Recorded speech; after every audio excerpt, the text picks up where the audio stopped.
The broadcast is live. All right, Here guys. we go. What's up? John is here, Matthew Rasco. And right at the top of the bat, I got a feeling they have their bells on if they've subscribed. Yep. Oh, one thing I wanted to talk about that just popped into my mind before I forget is I got an email from my comic shop that Marvel is having an omnibus blowout clearance sale. That could be good. That could be good. There was like 23 omnibuses and stuff like hardcovers, and I think I actually ordered the king size Jack Kirby book, which has got like a $200 retail price for $70, and it goes on Amazon for like $80. It's like that really big one that reprints a lot of Kirby stuff. So I was like, I'll order that. I'll come up with the money now for it, but I'll order it. Well, that's exactly where my mind went. I think it was 10 years ago. It's the anniversary, but I was moving out of Roanoke, Virginia, and I was packing the U-Haul by myself, and a long box or two were grabbed out of there while I was going back and forth myself. And wouldn't you know it, it was my Peter David Hulk run in my Jack Kirby Fantastic Fours and some odd stuff in there. So I've always meant to just go ahead and get an omnibus of probably the greatest run of comics ever, is that Fantastic Four Kirby Lee run. I was never a fan of that. For some reason, I just never took to that run. And a lot of it, I think, over the years, has to do with I didn't like Stan Lee's writing on it. Because as a kid, it used to be reprinted in Marvel's Greatest Comics, right? So that's where I got some of it as a kid in Marvel's Greatest Comics. And I can remember thinking I didn't like Jack Kirby. There was something about it I didn't like. There was something about it that was off-putting to me. Lee and Kirby's out, and it still is to this day. But then it took me, and at first I thought it was like, I think I don't like the artwork in it, because I was 10 or so. I couldn't figure out what else. But then I read some of other Jack stuff, his Captain America, and I really liked it. And I'm like, and it took me years to realize it was Stan Lee's writing I didn't like in the Fantastic Four for whatever reason. That's why I've never been a fan of that. Though of course, I love looking through it. Yeah. I have one of the artist editions. Or do I have it, or did I borrow it? I did a video on one of the artist editions, and it was great to look through this Sinnott and Kirby stuff. But to this day, I have no strong feeling towards it. It's not like it's not like I hate it or something like that. It just never grabbed me for whatever reason. Well, I'm the guy that I wasn't down on Stan Lee. It's just I didn't buy it. It's been in the last couple of years I finally got appreciation for Lee for steering the ship. You know what I mean? Oh yeah. And to me, he was just a guy that had other people working, taking the credit because he's in the office and giving great interviews. I didn't hate him, but when Mallrats came out, I was like, people worship Stan Lee, and I was like, what? I never got. I can remember being a kid. And figuring out that Stan Lee was kind of full of shit, and reading those Origins of Marvel Comics books. You're preaching to the choir there. I'll give you a hallelujah. Stan Lee's a nice guy. I got nothing against Stan Lee. It's not personal. It's not personal against Stan Lee. It's just that as a kid, I loved comics, and I loved comics history. So I loved reading those Stan Lee intros in Origins of Marvel Comics and Son of Origins, and that I loved. Besides loving the comics, I loved reading those Stan Lee pieces. Yeah. Then when I can remember getting to the Silver Surfer one, and I had never read the first appearance of the Silver Surfer because there wasn't around. But in whichever one, I think it was Son of Origins. So I'm reading the intro to it, and of course I'm fascinated. I love those intros. And he's talking about the origin of the Silver Surfer. I wish I had it with me. And he's saying something along the lines of, I got the pages back. I already knew how he and Jack allegedly worked, where they talk about the book, and then Jack would go back and pencil it. And he said, and he'd come back and Jack was drawing this little figure flying around. And I was like, who is that? And Jack was like, that's the Silver Surfer. I figure a guy's big as Galactus should have a herald. And Stan was like, yeah, that's a great idea. And he ran with it. Then I read the issue.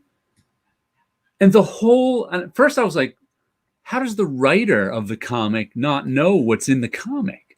Then I read the issue, and it's not some little figure running around. The whole first Silver Surfer appearance is built around Silver Surfer. He's not some incidental character off to the side. It's about him. Yeah. Yeah. And I'm just like, and that's when my little 10 or 12-year-old brain was like, I think Stan Lee is bullshitting me here too, because the words ain't matching the picture. And that's when I started noticing in all those, much as I loved those intros by Stan Lee, that his words didn't always match reality. And then he'd even say it himself. He'd even say, you don't trust my memory. My memory's terrible. He said that in those more than once. And I was like, yeah, I believe you. I'm not trusting your memory. See, I'm trying to find my story to bounce off of yours, like when I figure something out. And no, I think even as a little kid, I never fell for it, if that made any sense. Like I can honestly say I don't think Stan Lee ever fooled me. Is that I don't know. I don't know what the word I'm looking for here. That's a little harsh. But I never fell for it. I bought into it to an extent, I imagine, until that Silver Surfer one. That's when I went, hold on a second. How does the writer of a book not know what's written in the book? How does the writer of the story not know what's in the story? Because he wasn't the writer of the story. Yeah. And what finally made me look at him, his actual writing a little more objectively too, was She-Hulk #1. I don't know. I think She-Hulk #1 came out in 1980. 79, 80. Yeah. 79, 80. So I was around 14 years old enough to, have developed a real taste in comics. And they hulked up She-Hulk. They hyped up She-Hulk #1 because Stan Lee was coming back and writing it. So I was like, oh, cool, Stan Lee's coming back. At that point, I still, had lots of respect for him as a writer, just because he's the father of Marvel Comics. He wrote all this stuff in the 60s, even if me being a kid of the 70s, he wasn't writing anything there. I still liked Spider-Man, the Steve Ditko, Stan Lee Spider-Man. I still liked, early Avengers, and I still liked all that origins of Marvel Comics stuff. Right on. And then I got She-Hulk #1, and oh my God, is that comic terrible? I mean, I see it now on YouTube all the time. Because people, to these young people, it's a cool old comic with a first appearance, so everybody wants She-Hulk #. I can understand it, but to me, it's a terrible old comic that made me go, "Wow, Stan Lee is not a really good writer. Wow, not even close." I have no idea what the DVD is. It might have been this DVD where Kevin Smith was interviewing Stan Lee. I don't know what. I'm bound to still have it. But I'm going to give Stan Lee some credit here. He got to read one of his poems. Yeah. And on the DVD, it was just like this cheap blue screen. And then his words, as he was reading them, were in white. I mean, it looks like something, from 1985. I don't know. Looked like it should be an infomercial. And it was about humanity and religion and stuff. And I was like, he's a poet. I was like, that was damn good, Yeah, so, his 60s writing, especially compared to like stuff from DC, I much prefer. Yeah. Much prefer. Now, when it comes to the Fantastic Four, and you might like this because I remember you saying Spider-Man wasn't that big of a character to you, but when it came to like who the ultimate Marvel character was for me as a kid, and I'm going to say I was probably influenced by my Saturday morning cartoons. You had a Fantastic Four movie. You had a horrible, I went back and finally got to watch of it, but I still like it. You had a Thing cartoon where he would Ring, do your thing. Right. But I loved the Thing. And what was so cool was that design. Kirby scared the hell out of me, but something about the Thing, I loved the design, and I hated when people would draw it. It wasn't Kirby. They didn't get it. I love being able to go outside in the summer, find a dried up creek bed, and it would be dehydrated. All the mud and the dirt had cracked. And I'm like, the Thing, he's in it. I remember being 5 years old going, you got to draw him. You got to be like, draw the creek bed, or you got to draw a dog's nose. I couldn't figure out which one it was, But to me, the Thing is the ultimate Marvel character, about everything what a Marvel character should be. Everyday blue collar worker dude. You know what I mean? Like Right. trapped. You know, he's a man trapped as a monster. And The thing was my favorite of the Fantastic Four, and I didn't realize this till much. I didn't realize this to my adulthood. I think one of the reasons I never liked the Fantastic Four that much is two of the characters are useless. The Invisible Woman was always useless. They just could never find anything to do with her. I think that's the era. Yeah. And the Human Torch was useless. As cool as he looked, he couldn't use his firepower on anyone who wasn't fireproof. Because he can't just burn the villain to death. You're not allowed to do that. See, this is why I like talking to you. He just flew around, threw fireballs at things that were fireproof. I don't know what comic was. I don't know what comic was I read when I was a kid, but I had enough of him. I didn't hate him, but I was like, this is what you come up with, is when he ended up making clones of himself, a bunch of fireballs that were shaped fire mirage. Because they had to find stuff to do with them because his power was so useless. Because that's what I'm getting at. That's when I realized, I'm like, do they know what they're doing with him? It was like Superman in the Justice League comics. Everybody had a red solar radiation gun to knock him out so the League could do stuff. Right. There was, a matter of fact, I read a book, I don't know, 20 years ago. By the same author who wrote A River Runs Through It, which they turned into a trout fishing movie too.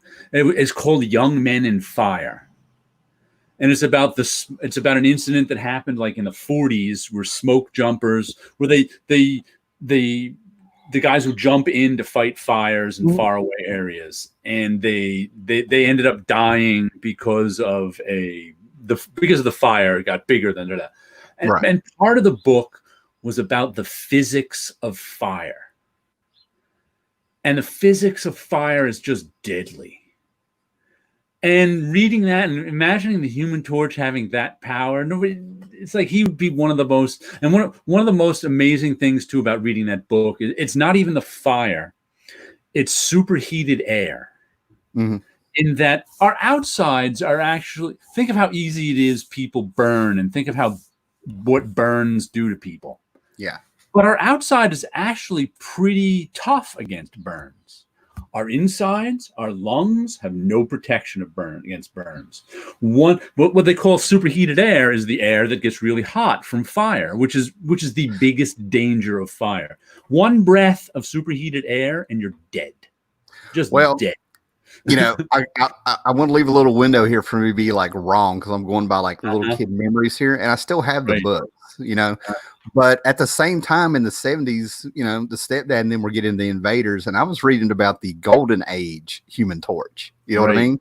Now, my first comic that I remember seeing him is what you're talking about. He jumped in there with right in the middle of the battle, and the first thing he did was shoot like this great big huge superheated thing to melt the bullets, and then he was throwing fireballs at him, and I'm sitting here like, and then when you go to the Fantastic Four, Johnny Storm is like burning himself out. Oh, they hit me with a fire hydrant, and then or he would run out of flame, like, oh, I'm so tired, and he'd fall. His power was so powerful and so destructive that they could you can't do anything with them. And also, one of the things that made me realize one of my favorite runs in comics is a Marvel team up run, from about issue 38 to about issue 52 or 53. Bill Mantlo and I think Sal Buscema drew. That to me is just a classic Marvel, a classic run of comics. And the very first one too I can remember was Spider-Man and the Human Torch, and they were like fighting like gangsters, just your basic gangster guy. And these gangsters were all rightfully so terrified of the Human Torch, because here was this guy, they're just regular old gangsters, and here was this guy throwing fire at them, and they were just like, we gotta get out of here. And that's when I went, you know what? If someone was throwing fire at me, I'd be doing the same thing. I'm trying to find a word where I don't have to drop an F-bomb, but can you imagine the mind how that messes you up. You're just sitting here like, I'm gonna rob it. It's like Reservoir Dogs trying to do that jewelry thing, and then all of a sudden, man, this guy just burst into fire. What? It's like, there's a comedian who did this thing talking about his buddy had a bow and arrow in New York in his house. He's like, what do you got that for? He's like, home security. So it's like a burglar coming in, and the guy like just shoots him in the dark, and he's like, there's an arrow sticking out of me. I can imagine, Oh my God, that's hilarious. The other useless one, of course, is the Invisible Woman, who they once again, they keep trying to find uses for her power. And it's tough, especially when what was especially annoying about her during the Stan Lee years, they gave her the force field finally, something semi-useful. But then, they made her, Stan Lee and his women. Here's what he did. Her faint when she used her power too much. What other superhero faints when they use their power? Here's what got me, right, is that I'm reading these books, there's a stack of them and stuff. And the big thing we're talking about is how's she going to get her hair done today? You know what I mean? I mean, seriously, it was all about the fashion with her is what I was getting out of it. I minded that less than, her fainting when sure, it was a little, reading that stuff in the 70s, the Stan Lee written stuff in the 60s, it was a little, but I minded that less than, her, oh my goodness, my force field is breaking my force field. I'm going to faint. Oh, well, they brought in Crystal the Inhumans, and that was a big thing. Right. And then Agatha Harkness. That's one of my favorite. That made one of my favorite characters with her, and I didn't realize it was. I don't know what year it came out. I think it was like 69, 70, but right. It was like they predicted the gothic romance of Dark Shadows, years before it actually happened. Once again, great. It was like Crystal was another useless character they brought in because I can't tell you what Crystal's. To this day, I don't know what Crystal's powers are. I don't know. I've probably read a good few dozen stories with Crystal in it. I don't know what she does. She's an elemental. She waves her hands and things happen when they need them to. She plays cruel psychological games with Johnny Storm and Quicksilver. That's her whole point in life. That's all. Agatha Harkness was another one that she's Deidre Hall on Days of Our Lives. That's what she was, a witch who could do things. I always had problems with vague power. I loved Agatha Harkness. So that's the one. I'm like, you walked in her house and you're in a witch's house. She had a black cat familiar. It was Halloween all year round. I love that stuff. I love that stuff. You bring her in, her not knowing what you could. Are you talking about Crystal or Agatha not knowing what Agatha? See, I first know her from the Avengers. When they sent the Scarlet Witch to her, for what reason, I don't know. It was like, because you've got witch in your name, you need more vague powers. Because it's like the Scarlet Witch's powers were vague to begin with. So it's like then they sent her to Agatha Harkness to learn even more vague powers. And it was just kind of like, oh. No, our Agatha Harkness being unpredictable. I mean, I know it's a plot point, but you don't think about that when it's actually cool. To me, it just came off cool. They pulled it off, in comics. And I liked that she was supposed to be this powerful witch up there, witch behind the scene. No one could quite predict what was going on with her. But let's talk about what they did. It just dawned on me. You know what they used her for, right? She was a babysitter for Franklin. Yeah. We're going to hand our kid over. We're going to hand our kid over to the Satanist, occultist witch. And there you go, man. She'll be able to protect. That was in the 70s Fantastic Four, right? She became the babysitter. Yeah. I'm sitting here talking about how cool she is, and I just realized what they did with her. I forgot that. Well, that's because how could you not forget that? That the 70s Fantastic Four just reminded me of one of my favorite goofy moments. Part of the hockey goalie in space. Yeah, no, I'm not talking about that. I know what you're talking about. I've got it. That's a George Perez cover, I think. I think George Perez was I'm not goalie. That was one of my favorite moments. The tear in your eye. Here's what's cool. Here's what's cool about no. That's what's cool about the 70s, the Bronze Age, my favorite era. You have an out for whenever they do something stupid. Cocaine. I just say cocaine. Well, I love the Bronze Age, but the Bronze Age Fantastic Four. Because you get goofy on you. Like I said, Guard was my favorite goofy thing in the world because it was a hockey goalie in space. Look, I have a whole long box of Fantastic Four. I mean, I'm the guy, but the only two runs I've ever found worth reading, and I'll give an honorable mention to Walt Simonson, but Okay. it's the Kirby Lee stuff and John Byrne. John Right. Byrne Those are made. I like some of the George Perez stuff, but there was some goofy stuff in there too. Yeah. I even liked the stuff around issue 200. Well, I was about to bring that up. I still have the very books I bought when they had the Fantastic Four aging, and they had to go find the was it the Pharaoh, and they needed to fight Galactus. And I mean, there's a run there where the Fantastic Four are growing old, and I think Marv Wolfman wrote them and stuff. But oh God, what was that guy's name? I'm pretty sure it was the Pharaoh, and they had to go out into space to find somebody to come back and beat him and make a deal with him. I mean, it was cool. Yeah. But for those who don't know who Guard is, which I think is Gaard, he was a hockey goalie in space. What one point? Well, we're not allowed to talk about Guard. No. This is all you. You go right ahead, man. I mean, I would talk about Booster Gold before acknowledging that even happened. You know, Guard. It was around. What was it, around issue 16 in the 160s, maybe the 150s. I don't even remember. He was a hockey goalie in space. I'm going to look him up. Yeah. I don't remember the exact plot point, but at some point, the Thing had to deliver this, I don't know, antimatter bomb into this place in space in order to save the whatever it was they were saving.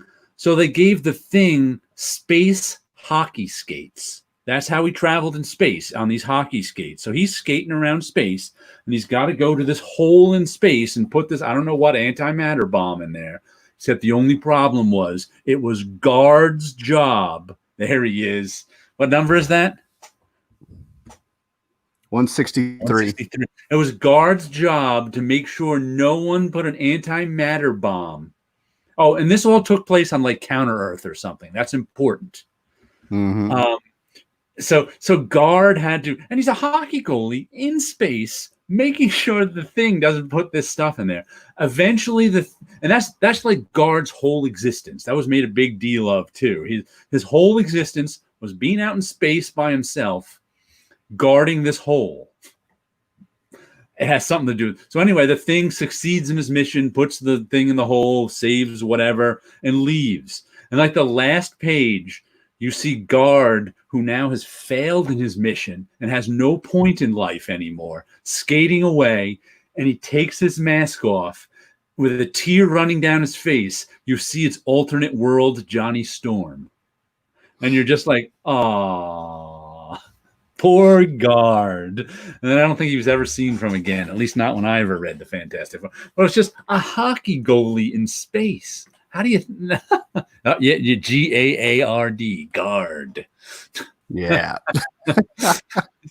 Now, to me, that was just one of the dumbest 70s Fantastic Four moments, but I still love it somehow. I'm still talking about it all these decades later because it was memorable.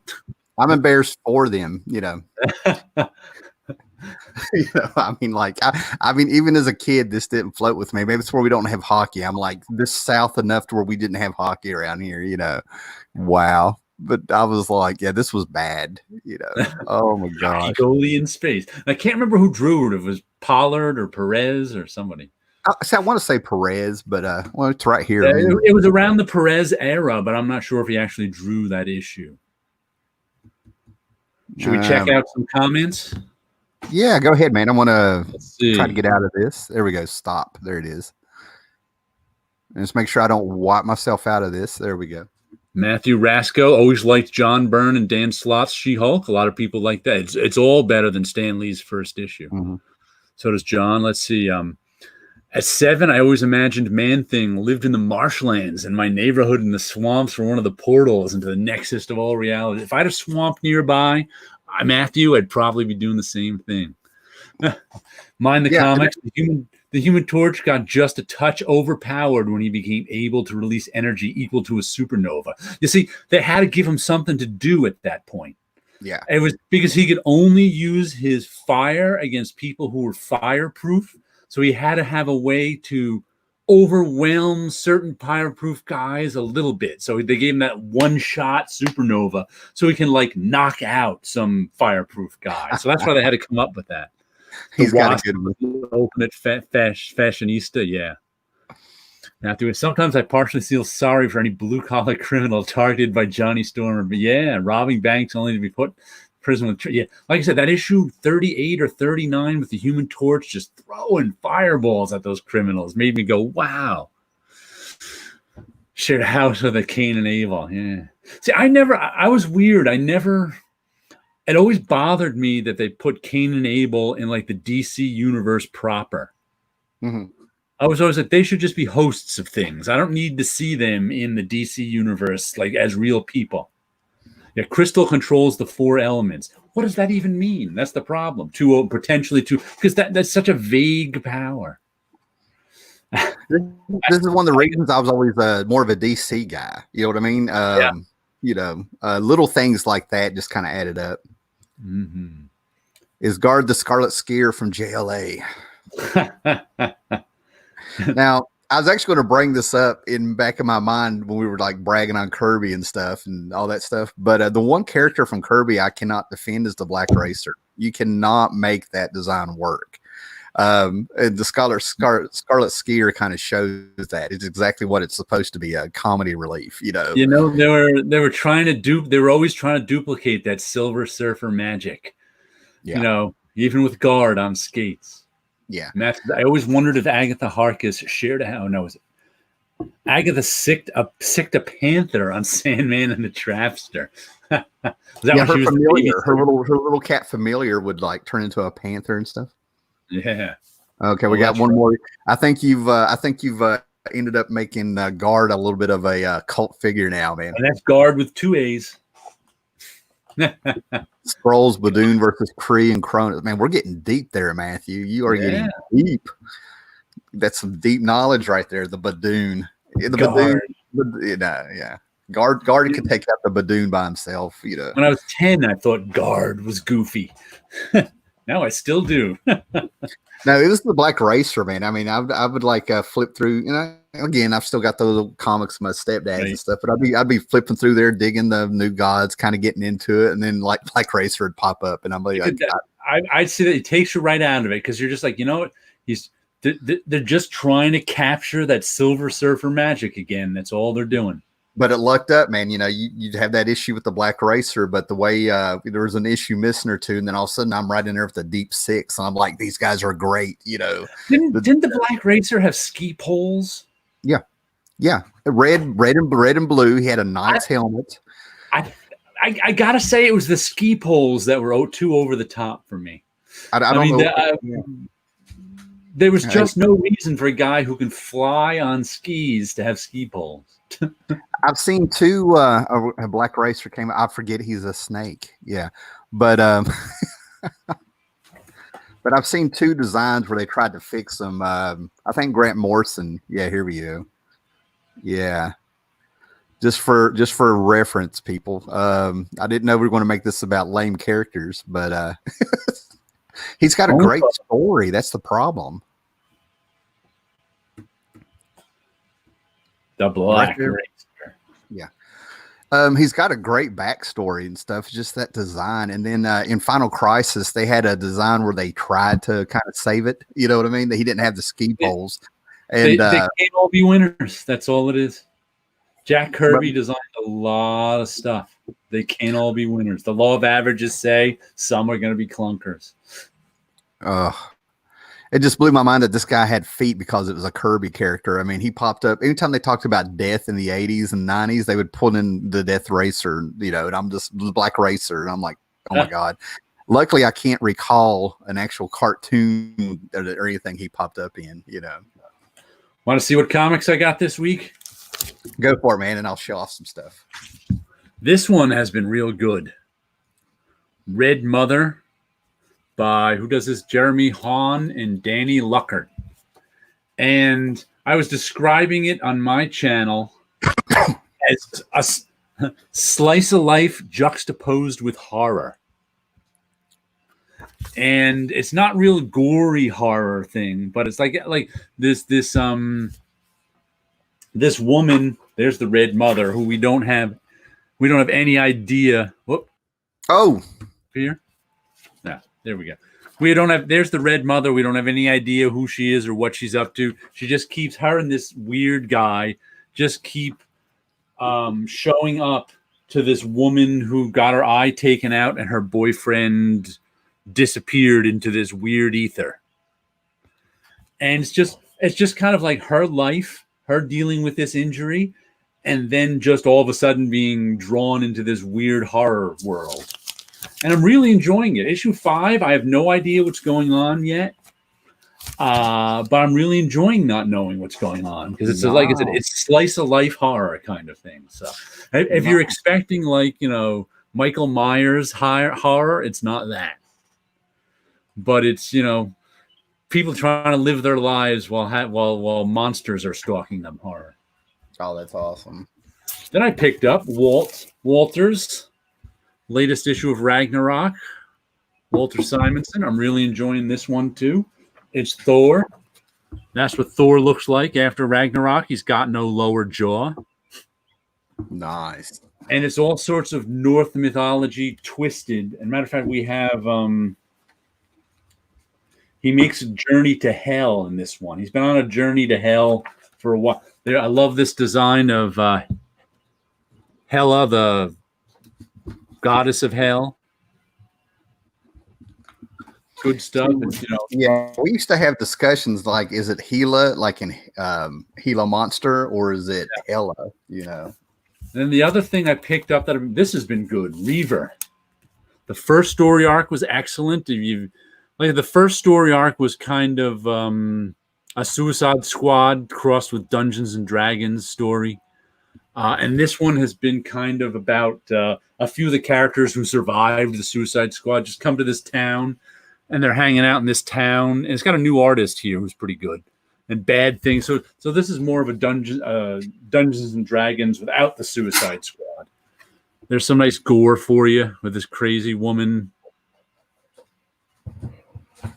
But this is sort of medieval Dungeons and Dragons stuff. Good stuff. Then we got a couple things I picked off the shelf. The Boys, Dear Becky. Mm-hmm. I read the first few issues of The Boys and then got off it. And then recently I read some digital copies of it through, what is that? God, I can't remember the name of it all of a sudden. That one where you can buy a whole bunch of digital copies of something for one low price. I can't even remember. The Humble Bundle, that's it. Okay. So this came out, and the artist on it, Russ Braun, I knew years and years ago. I'm Facebook friends with him now, and I was like, you know what? I've never bought much of Russ's work, so I just said, let's pick up The Boys and give that a run. So, oh man, yeah, The Boys. Yeah, I was there from day one with The Boys. I love that series. I've heard that's a mixed bag with people who have reading it. I found, like I said, I read the first couple issues, and it was a little too familiar territory for me. Yeah, superheroes as assholes. I read enough of that. I've really enjoyed the TV show. I think they did a good job with the TV show. They had 3 or 4 episodes that was The Boys as far as they could go, and then it felt like it turned into supernatural kind of plots there. Anyway, but The Boys, the story's been told. That's the problem, Yeah, and this is the last one, which was a surprise to me. I didn't even know this was coming out. Some more Gilbert Hernandez, Psychodrama Illustrated. It's more Gilbert Hernandez stuff about Luba and Killer. If you've seen Gilbert's stuff, that's what I actually just this winter read the complete collected Luba, which is like 30 years worth of comics in this big 400 or 500 page volume, which was really, really good. Because I've been reading Love and Rockets for decades now, but I almost never read it collected. I buy it month to month or 6 months to 6 months. So it was really interesting reading all of Gilbert's stuff for 30 years, because there's just so much of it, and it's so good. I really enjoyed it. I'll have to buy that one of these days, because like I said, I took it out of the library, Luba. I'm just going to have to get on eBay or something and find me some Love and Rockets. It's time. It's time. You know what I mean? I've got good memories of a few issues. You know what I mean? But it's time to really just dive into it, man. Right. Are you good on time, man? Yeah, I'm fine. I've got nothing to do, so. Okay. Well, the pandemic, they've started opening some stores. I went to a Books A Million, found some stuff on sale. But I'm digging. I have the Werewolf by Night here, Volume 3, where Moon Knight comes in. This reprints that Bronze Age stuff. These color collections, I'm enjoying them, man. I've got the complete Frankenstein monster. Mike Plug started out. I've got one of the Tomb of Dracula, but these are great collections. $10 on sale. Wow. I'm really enjoying those, man. I mean, like, it's not Shakespeare. But then I had to check this out because I have friends that said you really need to talk it. I was out because R.L. at $2, man. R.L. Stein's miniseries, the guy that does Goosebumps, doing Man Thing. And I flipped through it, and Man Thing's talking. I don't know how that's not. I'm like, just read it. Read it. Don't get the judgment going. The Man Thing has one of the greatest taglines ever. Whatever knows fear burns at the Man Thing's touch. That's just even if you don't like the character, that's a great tagline there. Steve Gerber, Man Thing got introduced to me in an Iron Man annual I have with the Molecule Man. His essence was in a wand, and some kids are playing in a swamp.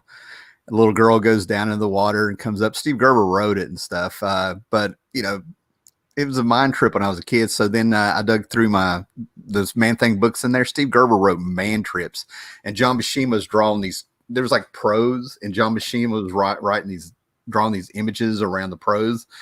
I didn't understand when I was little. I just knew that like this was real writing. eBay's been killing me. I don't know eBay. I don't know what eBay is doing or how they're doing this, but if I put something on my watch list, here lately, I've been getting these emails saying the seller is going to give this to you at 78% off or 30% off. I'm not joking. So that's how I've won a bunch of this stuff. And the shipping cost more than what I bought here. The shipping, the 2-3 of these had free shipping, right? So before I show the other stuff, but I've been getting into these. The problem is that I already have a bunch of these, but they have a musty smell. That's the danger of eBay. So I've been letting it kind of air out.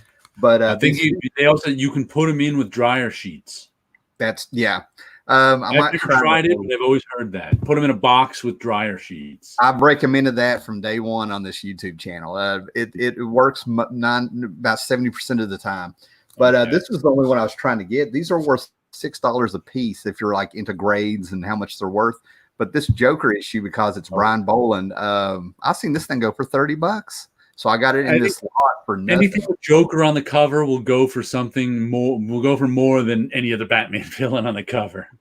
But I've looked up. 2 of these have pull-out posters. One has the Batcave. This one has the Batcave. The other's got the Solitude.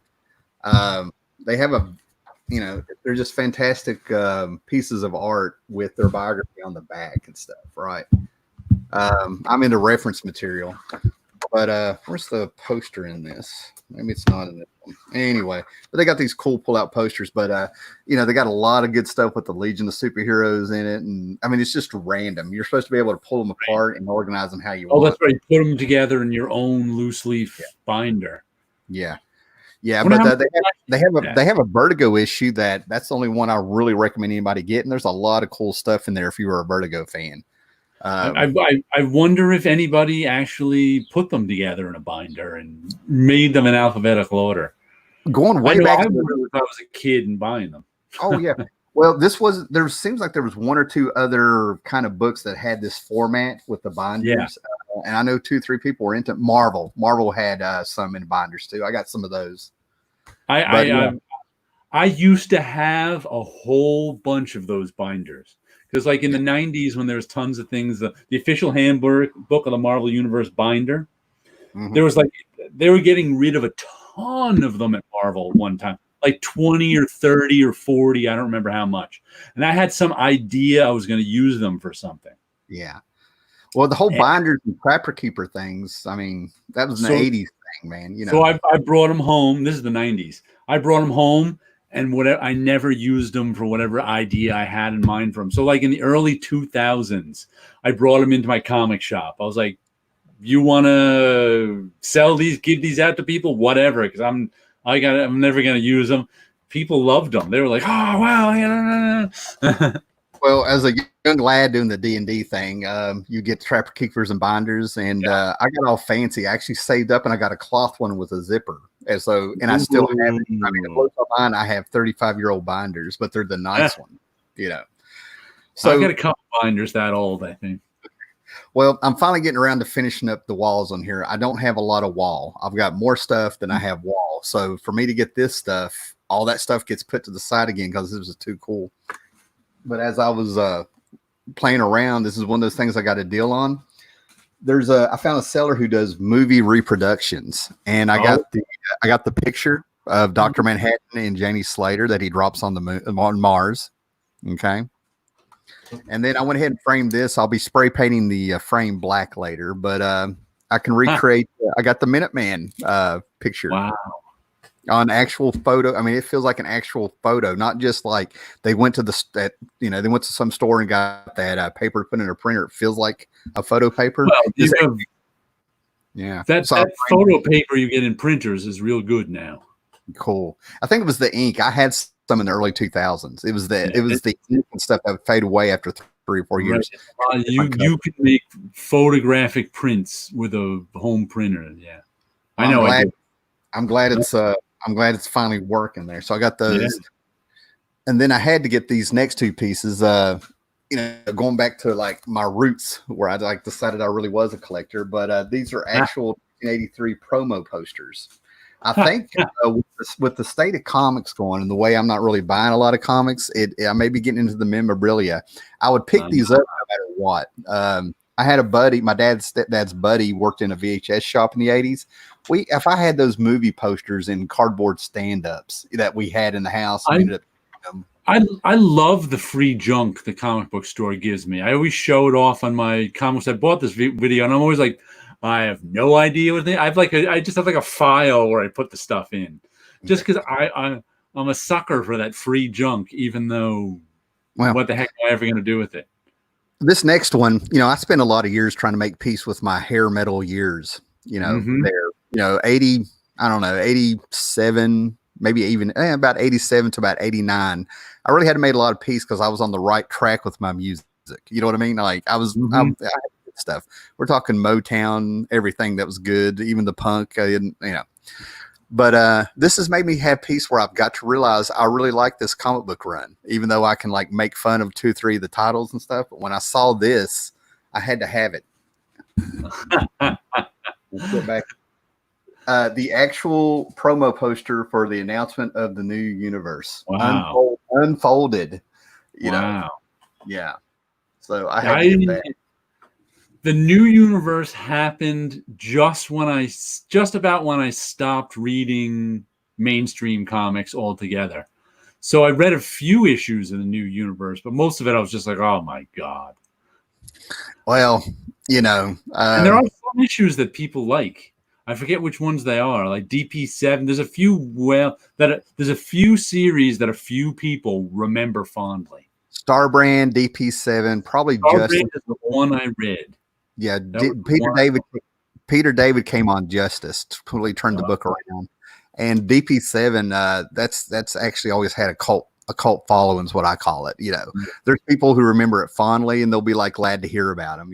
And it's an unfortunate name, but yeah. I got these at Hobby Lobby, and one was an impulse buy because these were like something like 90% off or something. I got these for like a little bit less than $10. I can't believe I bought this one.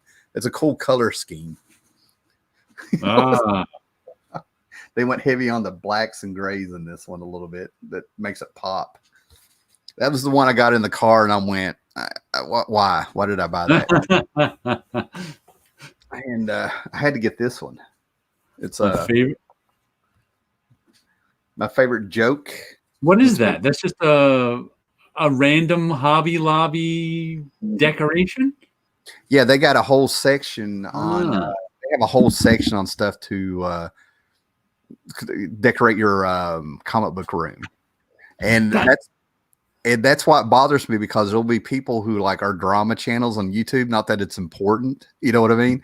But this is how I know when I'm like, you're just trying to get some clicks, because all of a sudden they'll be like, I've never talked about comics, but I've been into them for years, and their whole wall is full of stuff at Hobby Lobby. It was on sale that I just saw. They killed those channels. I just go away from.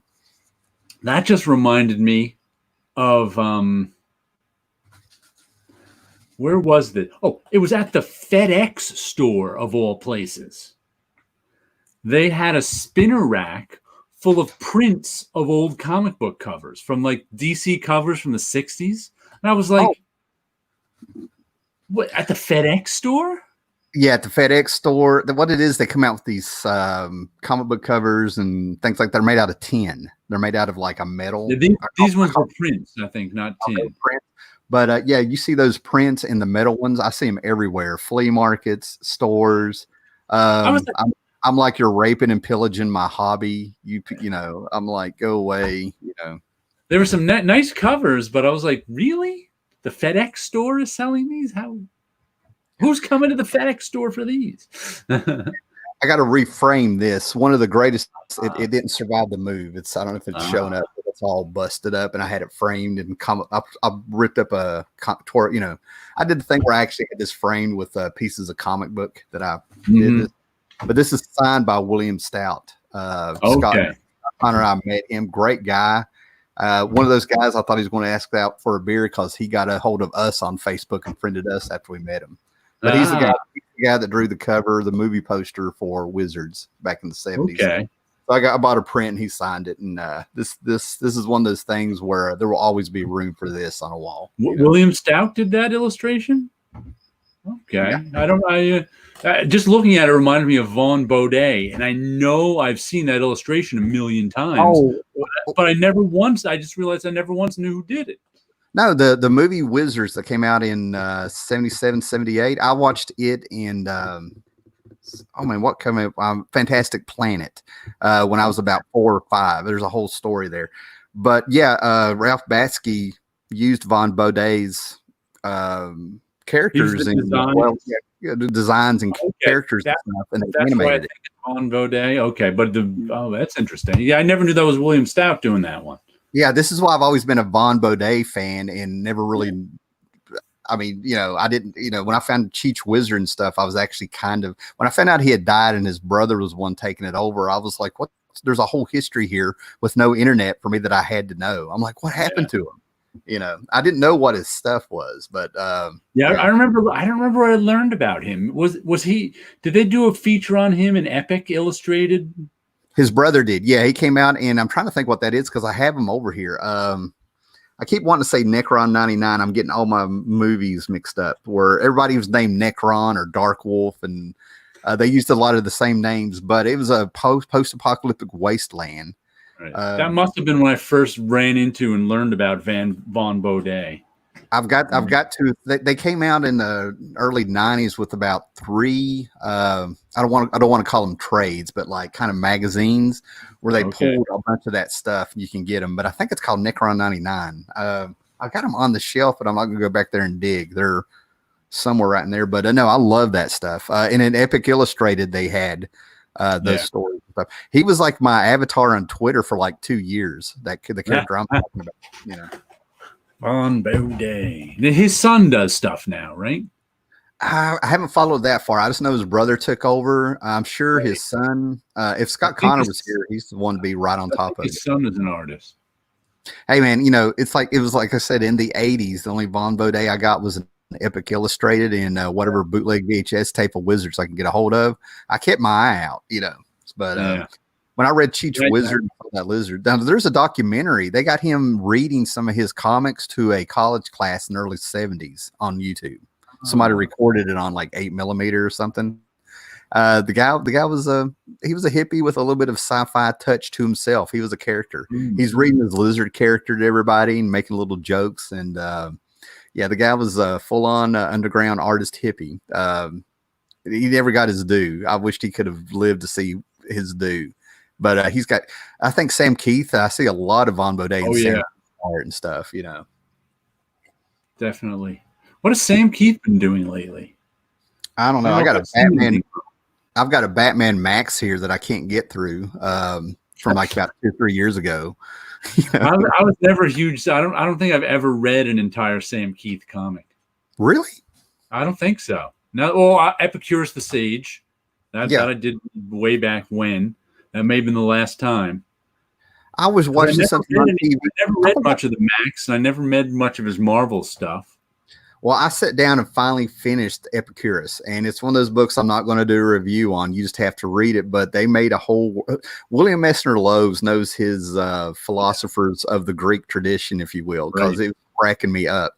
But after I never hearing about Epicurus, is that not? That's not his name. Epicurus is a body part. What was his name again? Epicurus. Epicurus. He's been. What was the I can't remember.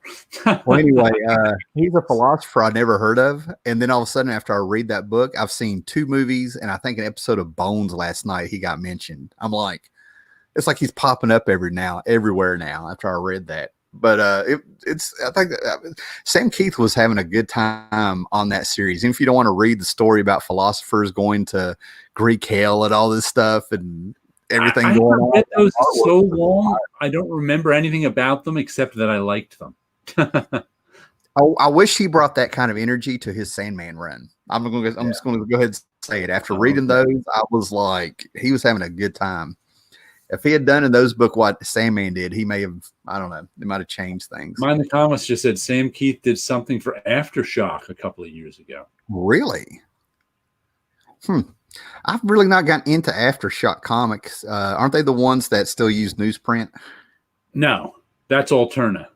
The guy Peter actually tried to talk to me a few years ago on Twitter about some of his books. So Aftershock Comics is the one. I forget who's backing it. Oh, but it's run by their editor-in-chief is Mike Martz, who I know from my Marvel days, and he was also the head Batman editor, so he knows what he's doing. That's why they went with him. 4 or 5 years ago, we went and met Garth Ennis at a comic book shop called Sailfish, like in Winston-Salem, North Carolina, and the Aftershock crew was there. They recorded me talking to him, so yeah, I know who they are. Yeah. So but one thing that's annoyed me about Aftershock recently is that they've been doing $5 first issues. I don't want to pay $5 for a first issue. Mm-mm. And then the ones after that are usually $4. But there was even one I bought recently. I didn't even notice it was a $5 issue until I got it home, and I was just annoyed. Mm-hmm. And I just noticed that they had a new one this week that I looked at, and sure enough, it was a $5 first issue. I'm like, I don't want to pay $5 for a first issue. Don't do it, man. Don't do it. Wait a month or two. You know where that book will be. You wait a month or two. You know. Oh, I tell you, man, I built my whole collection in 30 years refusing to pay. You know? Oh, man. I mean, well, this was $5.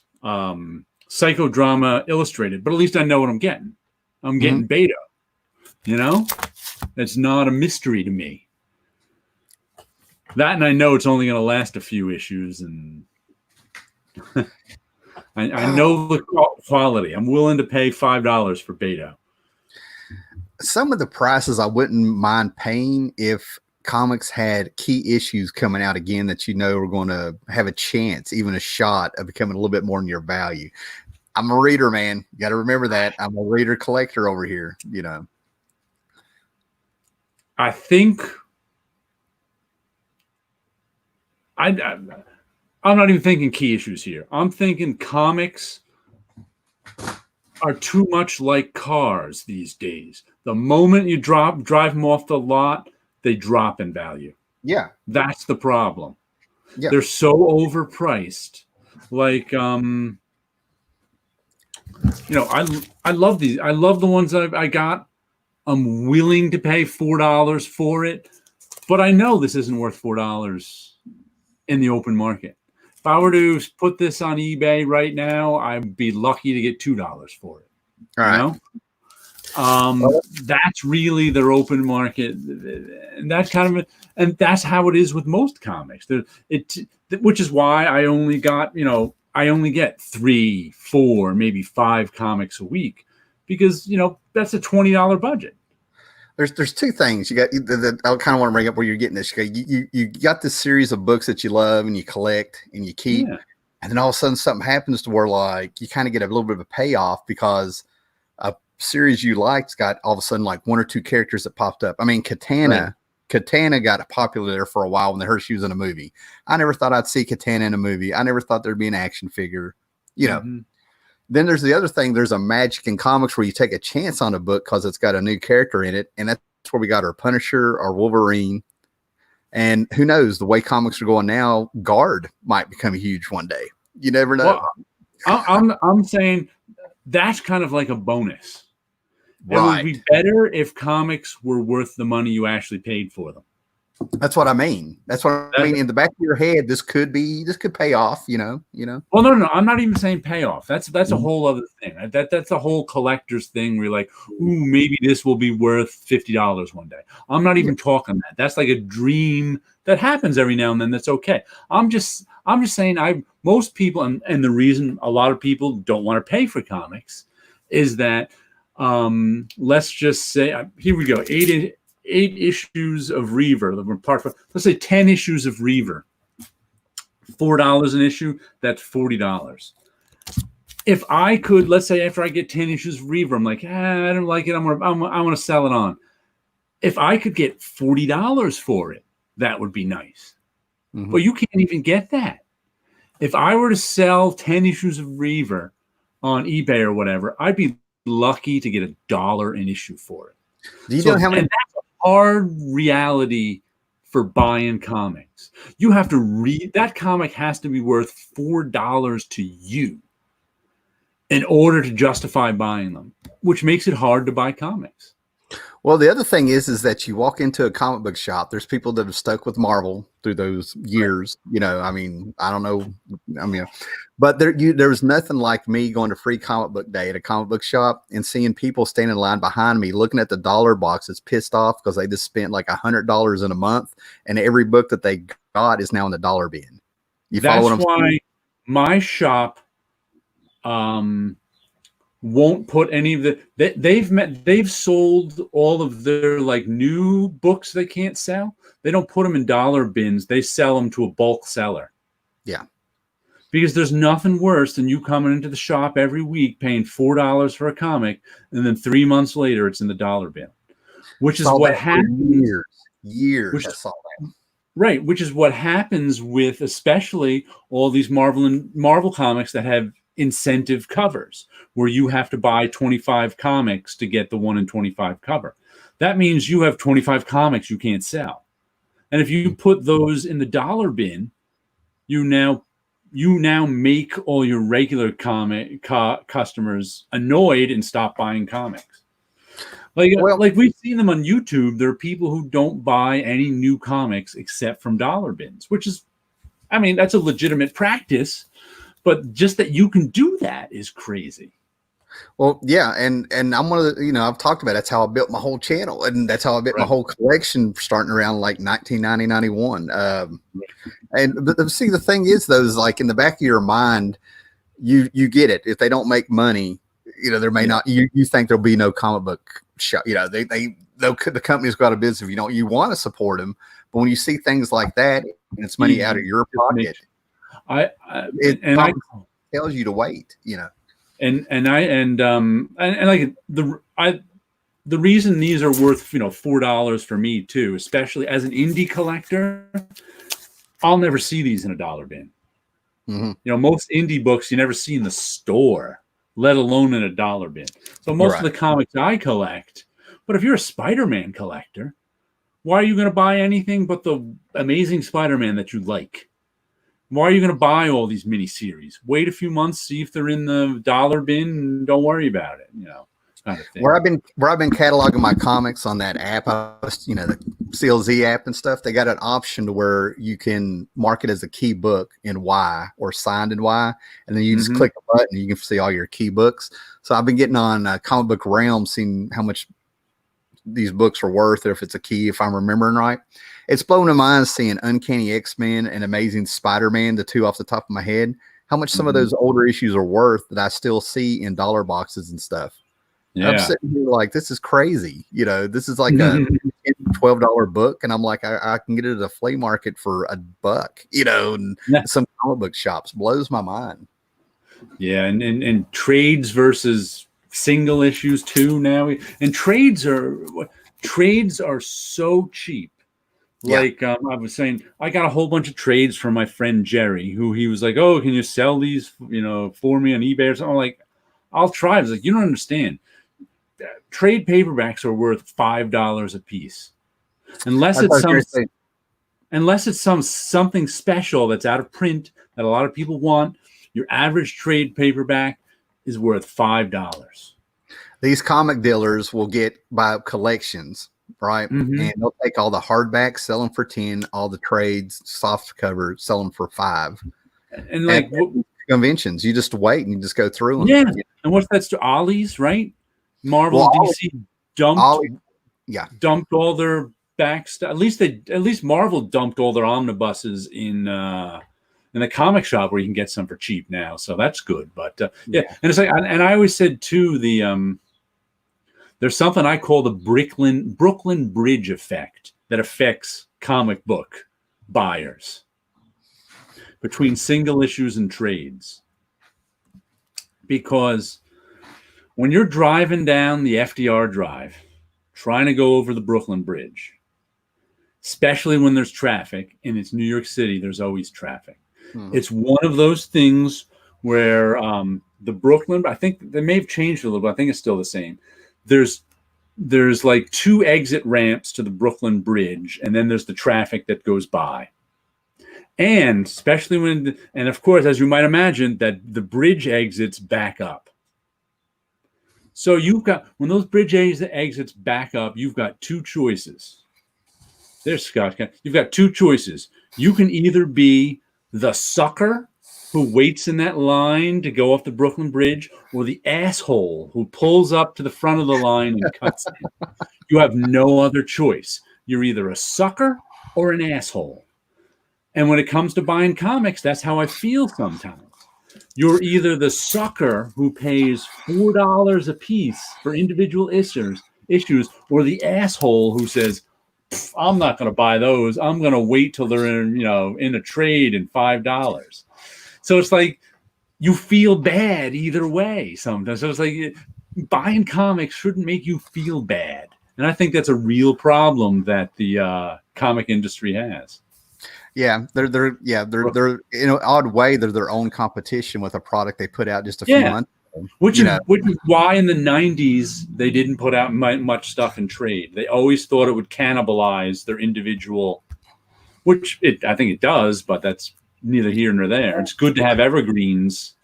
I've got the Neil Gaiman Sandman trade that's worth a little bit of money because they're trying to say that's what really made the trade market pop. Yes. Was a Neil Gaiman Sandman. Well, DC made the trade market pop too because they were the first ones to have evergreens. Dark Knight Returns, Watchmen, Sandman. When you have a back catalog of evergreens in that's what it's called in publishing, evergreens. That's just a license to print money. Because you don't have to do anything. They just sell. Nice. Well, Scott, I don't know how long you were sitting there. We were deep into a conversation, but are you eating right now, man? I can hear every move you're making. I was deep in sleep. So. I woke up and I saw the email. I was like, "Oh, he sent that how long ago? Oh, I bet he's finished by now." So I was getting close. I have about 20 minutes or so. I don't know how long Jared's got there, but this head mic that I use is really, really sensitive. It picks up like every little noise you make. Well, if you want, you can just like put it close to your heart and listen to your blood flow, But anyway, Grinch, like what heart? Yeah. This is Scott Connor, guys. This is one of those guys I've talked about for years that should have done a YouTube channel, and he should still do it. But Scott's kind of a humble guy. He's been in comics for a long time. He actually knows quite a few names that it's his story, and those have slowly unfolded over the years. But Scott's got a really great collection. You've been to Mike Kaluta's apartment in New York, stuff like that. I still can't believe that happened. Yeah, and stuff like that. I'm still jealous of myself. Yeah, but yes, but as you can see, he plays guitar. Scott's one of those guys with like the longer you kind of get to know him, the more the layers come out like an onion. Like the Shrek effect. But he doesn't have a webcam. He does not have a webcam. Yeah. Technically, I do, but it's for work use, and I don't know if they want you using it. How are they going to know? They're going to track you down? How would they know? It wouldn't surprise me. It really wouldn't.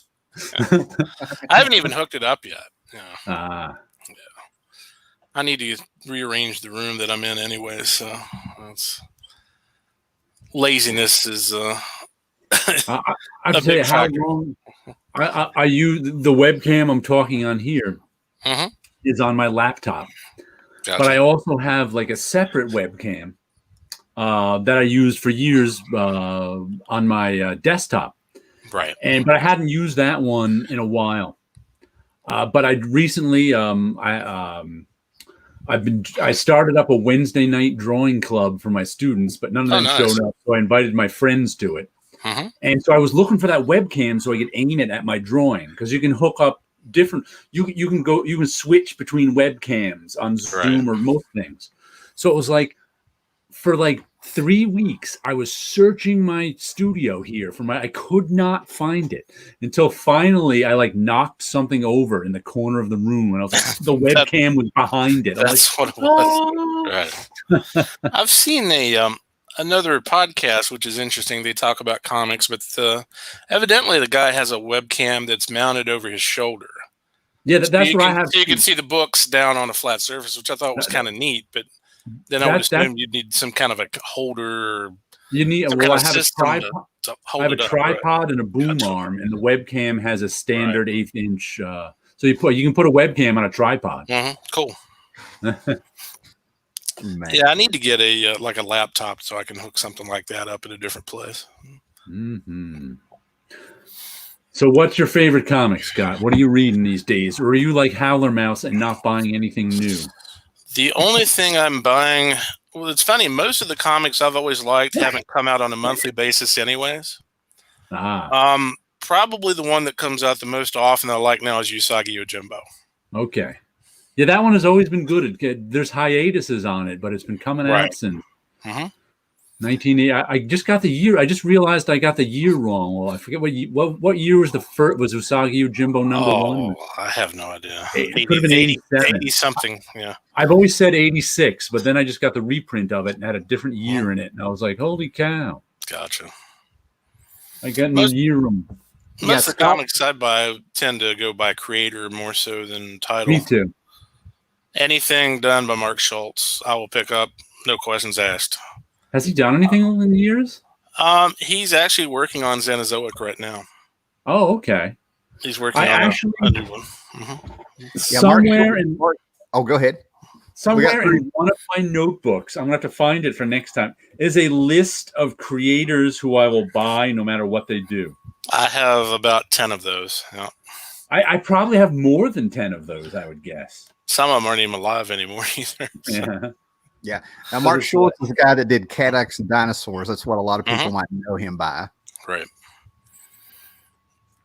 Yeah, I never got into that. I've always meant to, but it's one that's kind of always eluded me, only because it's like I'm not a back issue hunter. Gotcha. I've always been a pull list guy. So it's like all my comics I get off of my pull list. So I'm always hunting current comics in terms of looking for stuff to put on my pull list. Right. And sort of as a consequence of that, I'm never looking through back issues. And sometimes it's like I get these blind spots where if there's a guy like Mark Schultz who does Xenozoic Tales and it never quite gets on my pull list, right, I never get it. I think everybody has blind spots. It's like they realize there's some quality books out there, but for whatever reason, you just never got into them. For me, it would be Love and Rockets. I've seen a few of them, but I don't have very many of them. Now, wait a minute, Scott. How long did it take you to get that last issue of Gru? I heard about that for 9 months, man.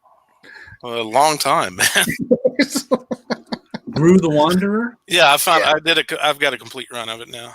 Okay. Yeah, I don't know, when did I have a lot of Gru still. I think I've gotten rid of some of it, but I used to them buy all.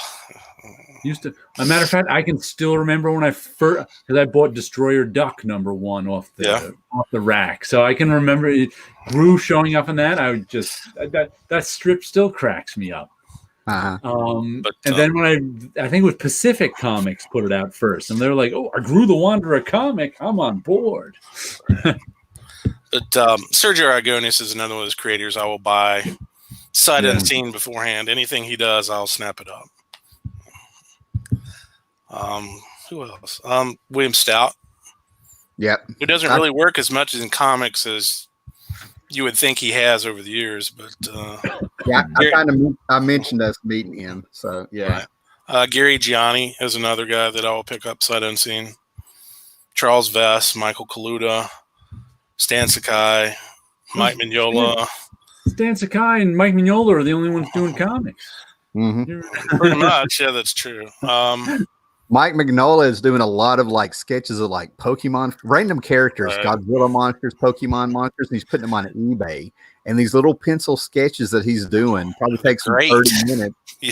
Are selling for like $300, $400. It is good to be famous. Well, they're all going to charity too. Yeah, it's like one of my comic book friends just posted. I used to work with Marvel. He just posted that there was some comedian. I forget the comedian's name. I don't think he's that well known, but he's well known. I recognized him. Was like, if you donate to this charity, I'll draw you a sketch of a boob and send it to you. And my friend Kevin was like, "Oh man," I was like, "This guy's making so much money for the charity. How come?" And here I am, never been able to get anything going and stuff. I was like, "Well, that's because you're not famous, When you're famous, all of a sudden people want your stuff, no matter what it is." Yeah, it is true. Now, Scott, we were talking about Von Bode a little while ago. I figured you'd be the guy, but did his son take over? Is it still his brother? What's going on with that? It's his son, and it's really interesting because Mark has his dad's art style down to a T. It's scary how much he's been able to replicate that. Yeah. Yeah. I've always found that a strange thing, though, when someone replicates, and especially when it's a relative, when someone replicates like their father. It's like that. They often never get past that kind of thing. It's like that I guess it's true for any artist, but it's especially true like when you're replicating your more famous relative's artist.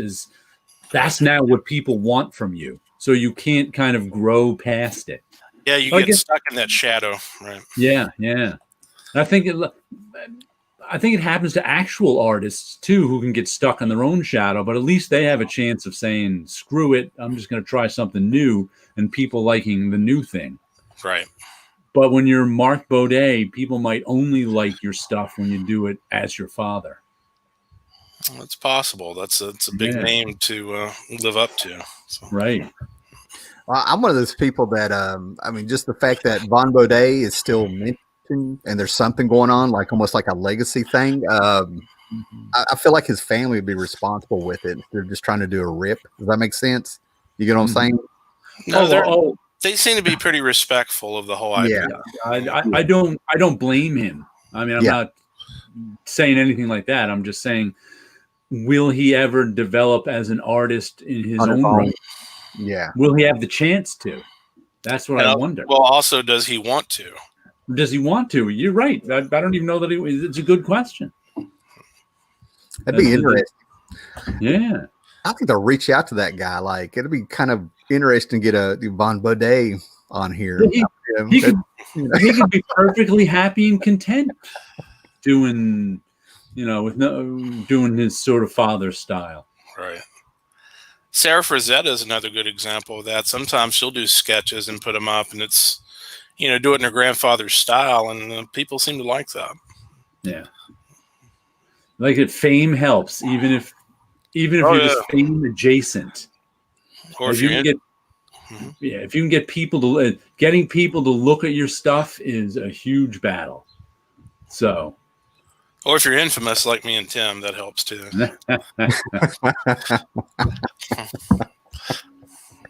That's hilarious.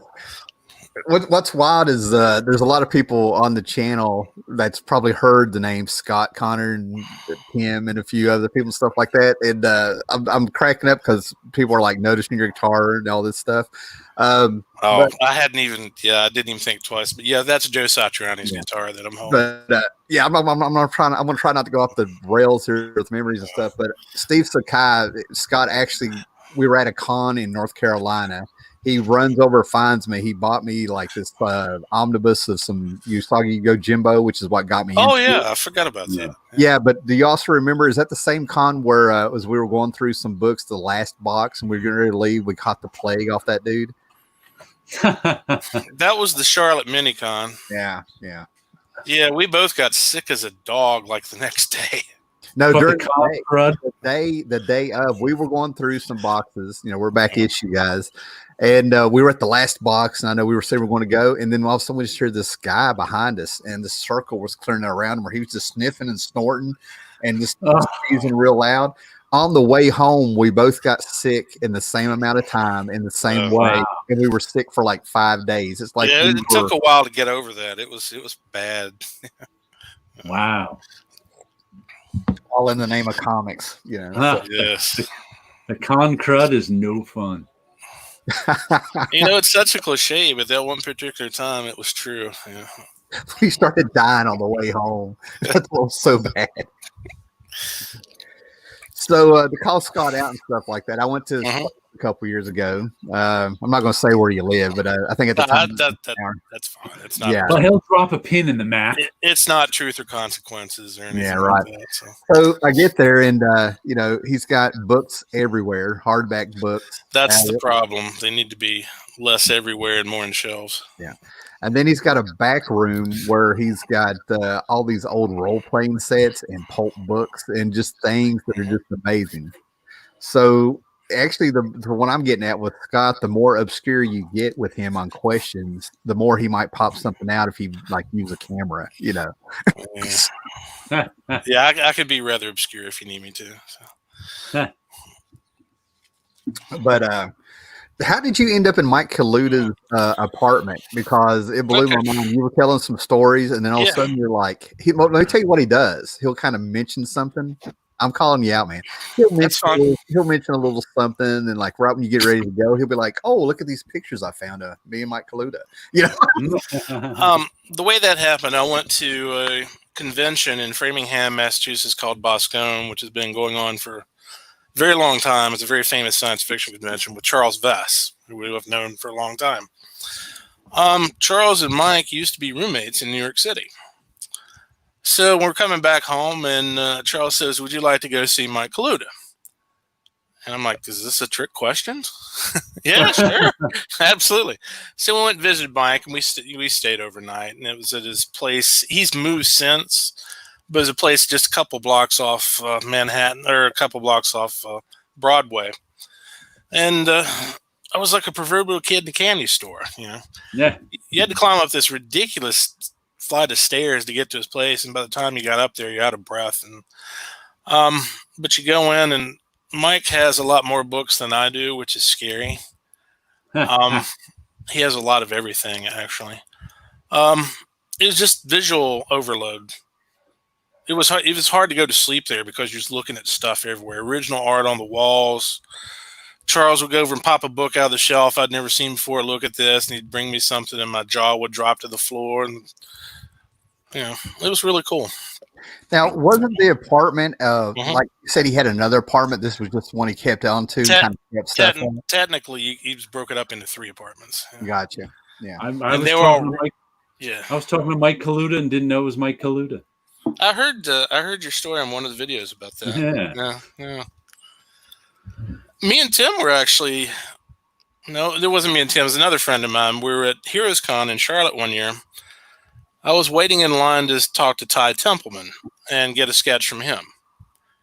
And this guy comes up and starts talking to him. We didn't know who this guy was from Adam. He talked to him for a fairly long time. And he left, and we looked at each other, and we looked at Ty, and I said, "Who was that?" He said, "Oh, that was Alex Ross." No. And me and Gary Lucas are like, what?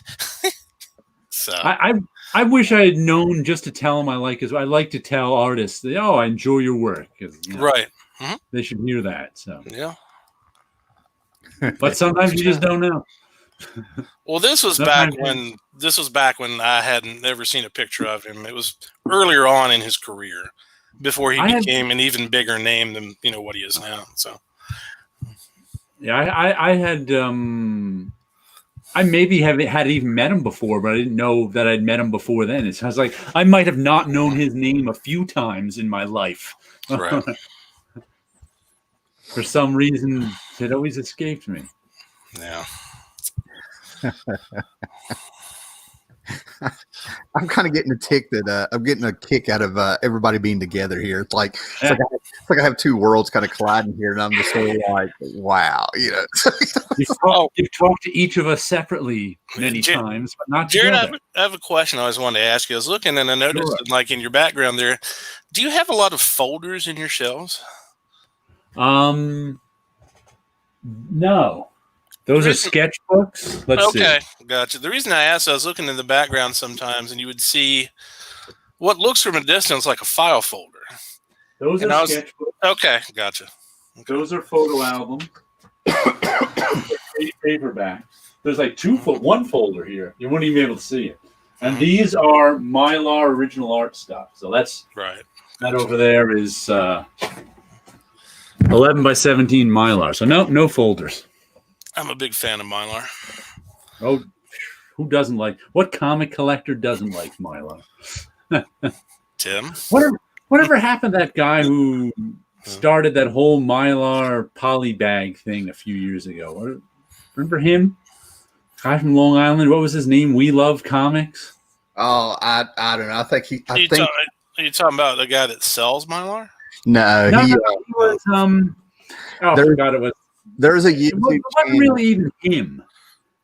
It was a guy. I think his name was We Love Comics. He was really big like 4 or 5 years ago. He suddenly came onto the scene. Was talking comics, and he had this one video about comic bags. He took it upon himself. He wanted to teach younger collectors what to do.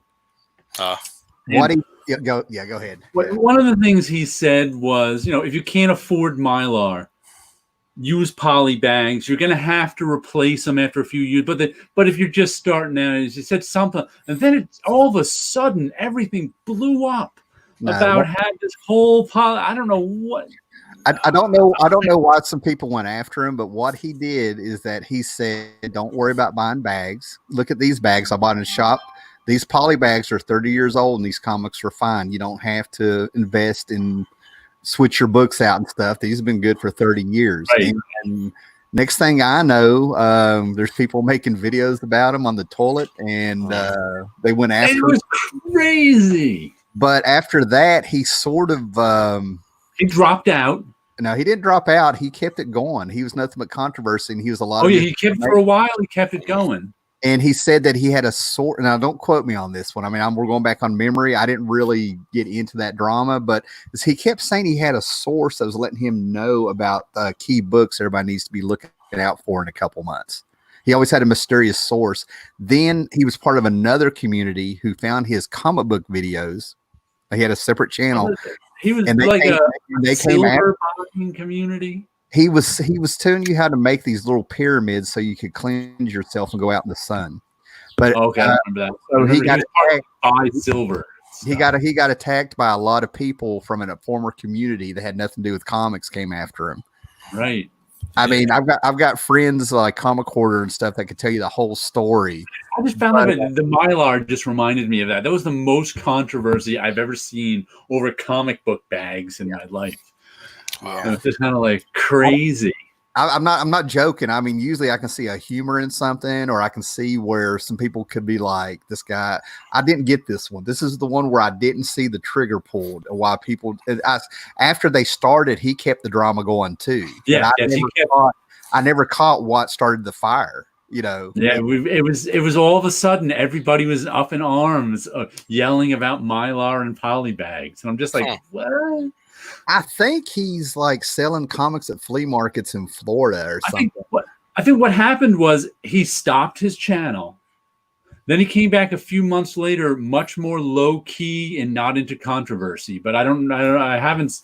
I'll have to look up his name. I haven't seen it in years now, so I don't know. But I know I remember him coming back, but he was avoiding controversy 100% kind of thing.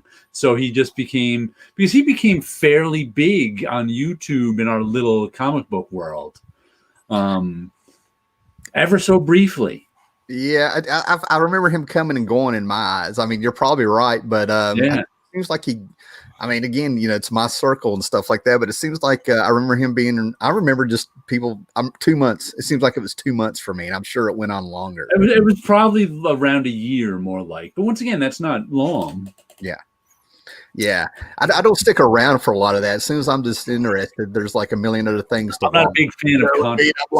I'm like, how long can we sit here and talk about bad books and drama? Oh look, it's here's this thing about where they're searching for Steve Ditko. I'm gonna go watch that. Well, I think what it is too. As I've said before, there are lots of different types of comic collector, and we're the type of comic collector who are readers. So we care most about the content of the comic. We care most about how the comic makes us feel as kind of a work of art. So we always have things to talk about. There's an endless amount of comics we can talk about. But if you're the type of comic collector who likes kind of comics as objects, you may have once liked to read comics, but now you collect comics for their covers, or you collect, and I'm not saying that's not legitimate. It's perfectly legitimate. If that's how you want to collect comics that way. But you don't have a lot to talk about. I mean, how much can you say about, I like this really cool comic cover. It's a 1 in 25. I chased it down here. So I think you gotta have substance. Yeah. Those type of collectors are more prone to controversy because it gives them something to talk about. Otherwise, what do you have to talk about? If you're not reading the comic, there's less to talk about than if you are. Yeah, I think you just kind of nailed it in the ballpark, at least of I'm like, the way I'm remembering this stuff. I just remember I was like interested for a little bit, what's going on, and then I was just bored, because of what. First, what is this controversy? What's happening? Then you're like, oh, it's controversy over nothing. Yeah, I don't really have an opinion on it. If anything, it's an indifference. Like, me too. It's like I remember talking to some YouTubers about it, and but that was so long ago. I don't even remember what we really said. But what I want to ask Scott here or something is that Scott, you've watched YouTube comic book community videos, however you want to put it, for years. How do you see it changing from we started talking like in 2012 or something? It's been a while. I'm not sure what year it was. We're in the ballpark there. Yeah. Right. I honestly don't notice maybe trends as much as you do. Yeah. My problem is there's so many different things on YouTube I've watched, not just comics. I mean, there's thousands of guitar videos. There's thousands of science fiction videos. You can watch, old B-grade science fiction movies. I don't see how people have time to get bored. I really don't. There's so many things I'm interested in. I don't even have enough time for 10% of things every single day. Okay. So you just don't want, okay. I think I approached it like. All right. So in terms of noticing trends of comic videos that people do, I don't really notice trends maybe as much as you do for people talking about various subjects. Yeah. Does that make sense? I think I've fallen out of the trends in comic videos because I don't think I've picked up a lot of new comic book people to subscribe to. It's like a lot of the people who started around the time I did, which was, 5 or 6 years ago now, are gone. Mm-hmm. And I don't necessarily have people who replaced them on my feed. Gotcha. So it's like I may have known what the trends were better 3 years ago than now because I can't remember. I'm trying to think of who the latest person I was who makes comic book videos, who I pick, and I can't even think of who it would be. Well, a lot of people are talking about cartoonist kayfabe, I think. See, I don't even count them. They're a promotional channel. Yeah. There are certain channels I like. I just watched a cartoonist. I actually don't subscribe to them, but I check in with them every now and then. But it's like promotional comic book channels. I don't even count because they're just promoting. They're not talking about comic books. Really, they're promoting whatever comic book they. And we know them. They're the ones that try to be professional, and they're looking to either make money from YouTube or to promote whatever they're like. Cartoonist Kayfabe is looking to promote their comics, which is fine with me. I'm just not as interested in that as I am in people talking about comics. So I like, every third or fourth Cartoonist Kayfabe video. Maybe the interview they did with Howard Chaykin was one of my favorites, but that's because Howard Chaykin was real good. They didn't even have to do much interviewing. I have that one bookmarked, actually. Yeah. And I've seen other stuff they do where they examine stuff that's pretty good, but I really don't need that. I don't think their observations. Well, you know what it is? I've gotten a lot of that myself between my my friends and people I know. I can observe comics like that myself. I don't really need them to do it, but I can understand why other people who don't have access to that really like that sort of thing. Watching those two sit down and examine a comic. Well, I gave them a chance, and the thing about it is that some of the stuff I saw them doing, it's a matter of like taste and experience. They weren't doing anything that we didn't do back. It's old hat to us. It's new for some people who weren't here back in the day and missed it. But their videos that they started out talking about, Watchmen, Dark Knight, whatever it was, I hung in there, but I'm like, we've done this. I've got the usual suspects. It's already been done. Yeah, well, that's the problem with Watchmen and Dark Knight. They're both good, but they've been done to death. Yeah. What new insights do I have on the Dark Knight? None. I haven't even read it in 30 years. I've got no interest in rereading it. So there's so many other things out there that I would rather talk. Which also explains why my channel isn't particularly popular because. Well, it's funny. I seem to be in that middle ground where I like books that don't fall into the big two superhero category, but it also don't fall into the navel gazing slice of life category either. Does that make any sense? Yeah. Middlingly popular books you like. More straight, what I guess I call classic adventure type stories. Right. Yeah, Scott, you come off to me like in pulp, like old pulp, and anything that kind of harkens back to EC, to be honest. I mean, just what I've seen. And then you like your humor stuff that came out of Mad. I mean, that's just from like my observation. I don't know, but it's like if I picked you up something, I knew I'd be in the ballpark. Right. What's funny for me, especially for EC, because I think most people, when they think EC, they think mainly of their horror titles. Yeah. I'm more of a science fiction guy. Okay. Yeah. And then you got the Edgar Rice Burroughs stuff and the pulp. Oh, yeah. Yeah, that big Burroughs, Howard. Yeah. Anything that Al Williamson ever drew. Yeah, I'm there with bells on, man. Pulp just reminded me of, I don't know if you guys know, let me get the name of this book. Hey, guys, I'm gonna take care of something so we can keep the show going. Is that all right? Okay. Let me get you the name of this book out of my Kindle. Someone in my, I don't even know who it is. I think he was in one of my Facebook groups. Wrote a book about comic. Oh, that's the name of it. Let me see who the author is. Let's go back to the beginning. John R. Stewart, Cryptic Inks. Let me see if I can. Yeah, that's not one I'm familiar with. He just happens to be in the. It's not a comic; it's a novel. Oh, and he just happens to be in one of my. I think he's in my original art group on Facebook or something like that. And when he published it, he just happens. Hey, it is available on Amazon as a digital book. It was like $3 or $4, and it's all about the world of comic book original. It's kind of a murder mystery set in the world of comic book original art. Gotcha. And one of the guys. Pulps reminded me of it because the guy who got murdered, I think, was a pulp collector and dealer. It was actually a pretty good book if you like mystery novels. Cryptic Inks by John R. Stewart, and you know what? It's right in our world, so it was kind of fun to read that one. Nice. So what do you collect besides comics? You're into guitar? Yeah, don't go down the guitar wrote, because that's just a rabbit hole to suck up Oh, time, are space, and money. you're a musician though, Uh, or you just like I've guitar? I've never been accused of being a musician. But I you just play like guitar. You know, I'm not a professional. It's like I'm what's called a bedroom player. Okay. So, I like guitar, science fiction, fantasy, animation, history, especially medieval history. I'm a fan of history myself. Gosh, paleontology.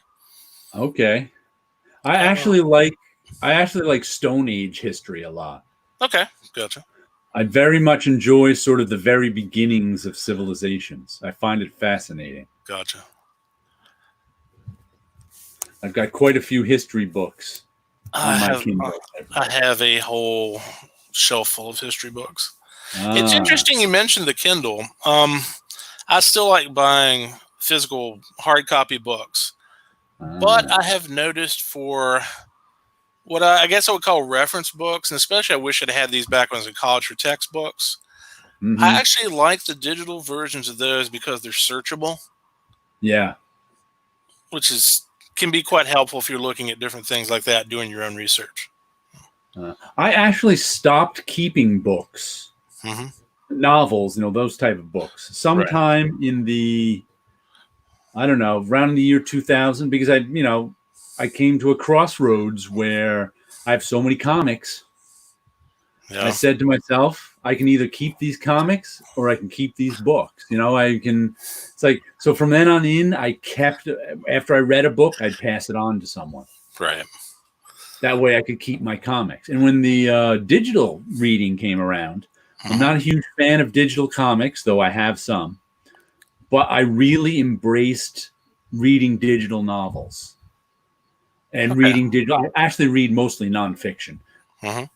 Digital reading of prose, I really like because it takes up no room. Like you said, it's searchable. Yeah, I can always go back and look at stuff. And I've actually taken up the habit too. I think it was last summer. I hadn't read many novels in a while. And I found myself getting sucked into the internet too much in terms of I'd be working and I'd sit down to take a break and I'd start looking at the internet. And 15 minutes later, when I stopped my break, time just flew and I learned nothing doing on the internet. So I said, when can I start reading novels again? In that 15 minutes, I'll read a novel.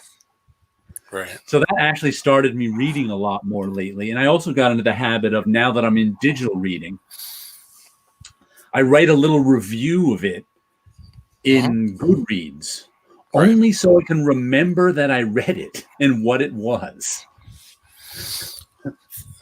I don't know if I find myself forgetting. Yeah, I don't know if this would interest you or not. You just mentioned Goodreads. There's another site that I use. It's called Library Thing, where I actually use to catalog my collection. That way I know what I have and what I don't. So the cataloging. Yeah, that's what I'm in the middle of. I used to catalog my books with this app called Books or something, and then it went away, and I don't want to catalog anything on anything that'll ever go away again. Right. That's why all my comics are cataloged on FileMaker Pro. Gotcha. Oh my God. Did I miss anything good? Nope, it was all bad. We're just talking about digital reading. Oh, yep. I consider those commercials for get the books in your hands. Get a little smell of what you could be buying. I was just saying, I like digital reading of books, but I don't like digital reading of comics. Well, I've been doing a lot of audio books and stuff that you can find on YouTube and stuff at night. Right. My only problem with audiobooks is I can't multitask while I'm doing that. Yeah, I can watch a movie and do 18 other things at the same time, but if I'm listening to an audiobook, if I do anything else, I'll lose my place. Have you guys checked out the... Oh, go ahead, Derek. Go ahead. It all depends if I've seen the movie before. I always say that I've had this discussion with friends of mine who are also artists or whatever. There are certain movies that are good movies to work to. And those are usually long dialogue-based movies that you've seen before. So you can listen to them mostly, or stop and take a break to watch your favorite part. But you can't work to like a new movie that you want to see. That makes sense. Oh my gosh. Have you guys seen the Kingdom Come? I mean, it came out probably like over a decade ago, but they did like this radio. It felt like a radio broadcast with actors and sound effects of Kingdom Come. No, I haven't seen that. Yeah, it's on YouTube too. I mostly do that on the shower, but the problem is every time I start listening to it, I'm like, want to go dig out the Kingdom Come. I'm like, we need some visuals here. I have to say, I'm not a fan of Kingdom Come. I just tried to reread it and didn't even make it through it. It's not terrible. It's just not my thing.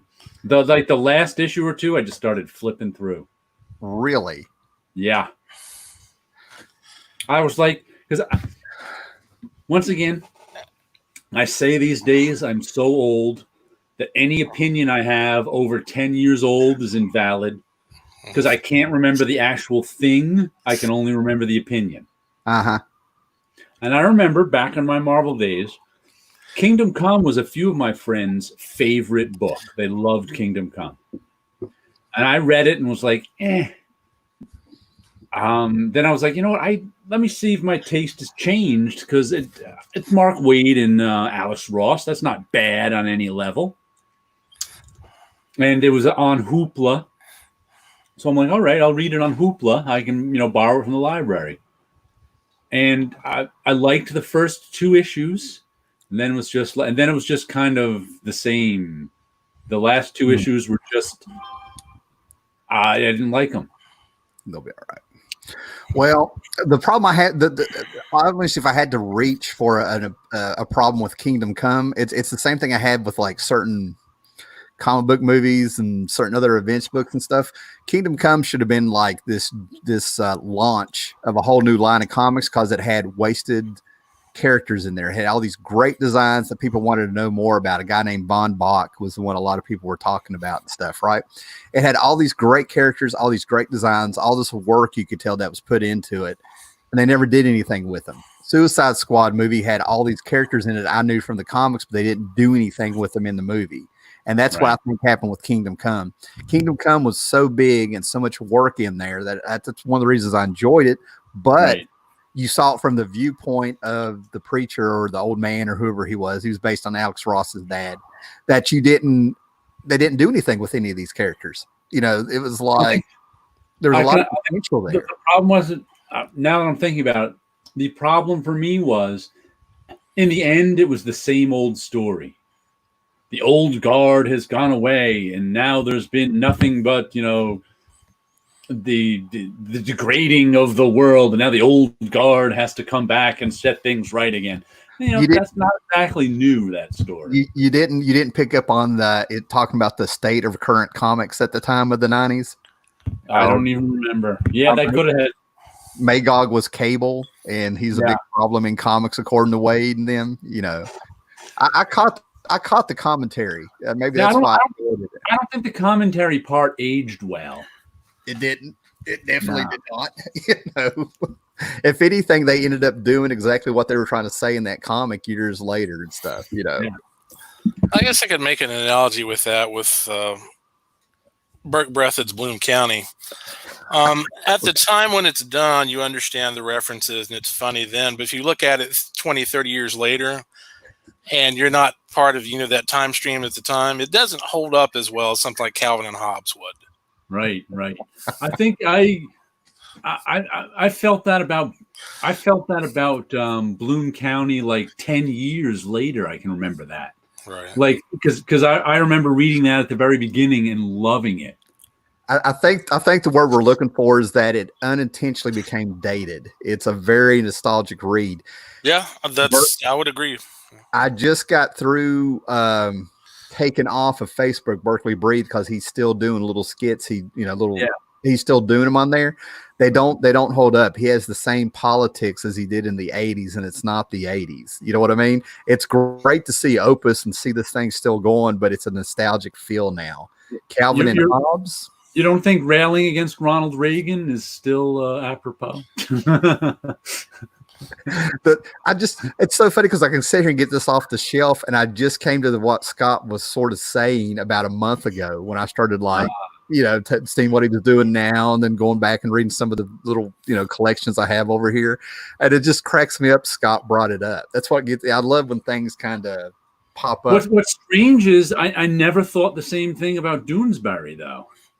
I never got into Doonesbury. I tried. Doonesbury fan. You know what I think it is? I think it's Burke Breathitt's commentary was really on pop culture. That's what he really embraced in the comic strip was pop culture. Right. The punk band. The punk band is one of the great storylines. Yeah. But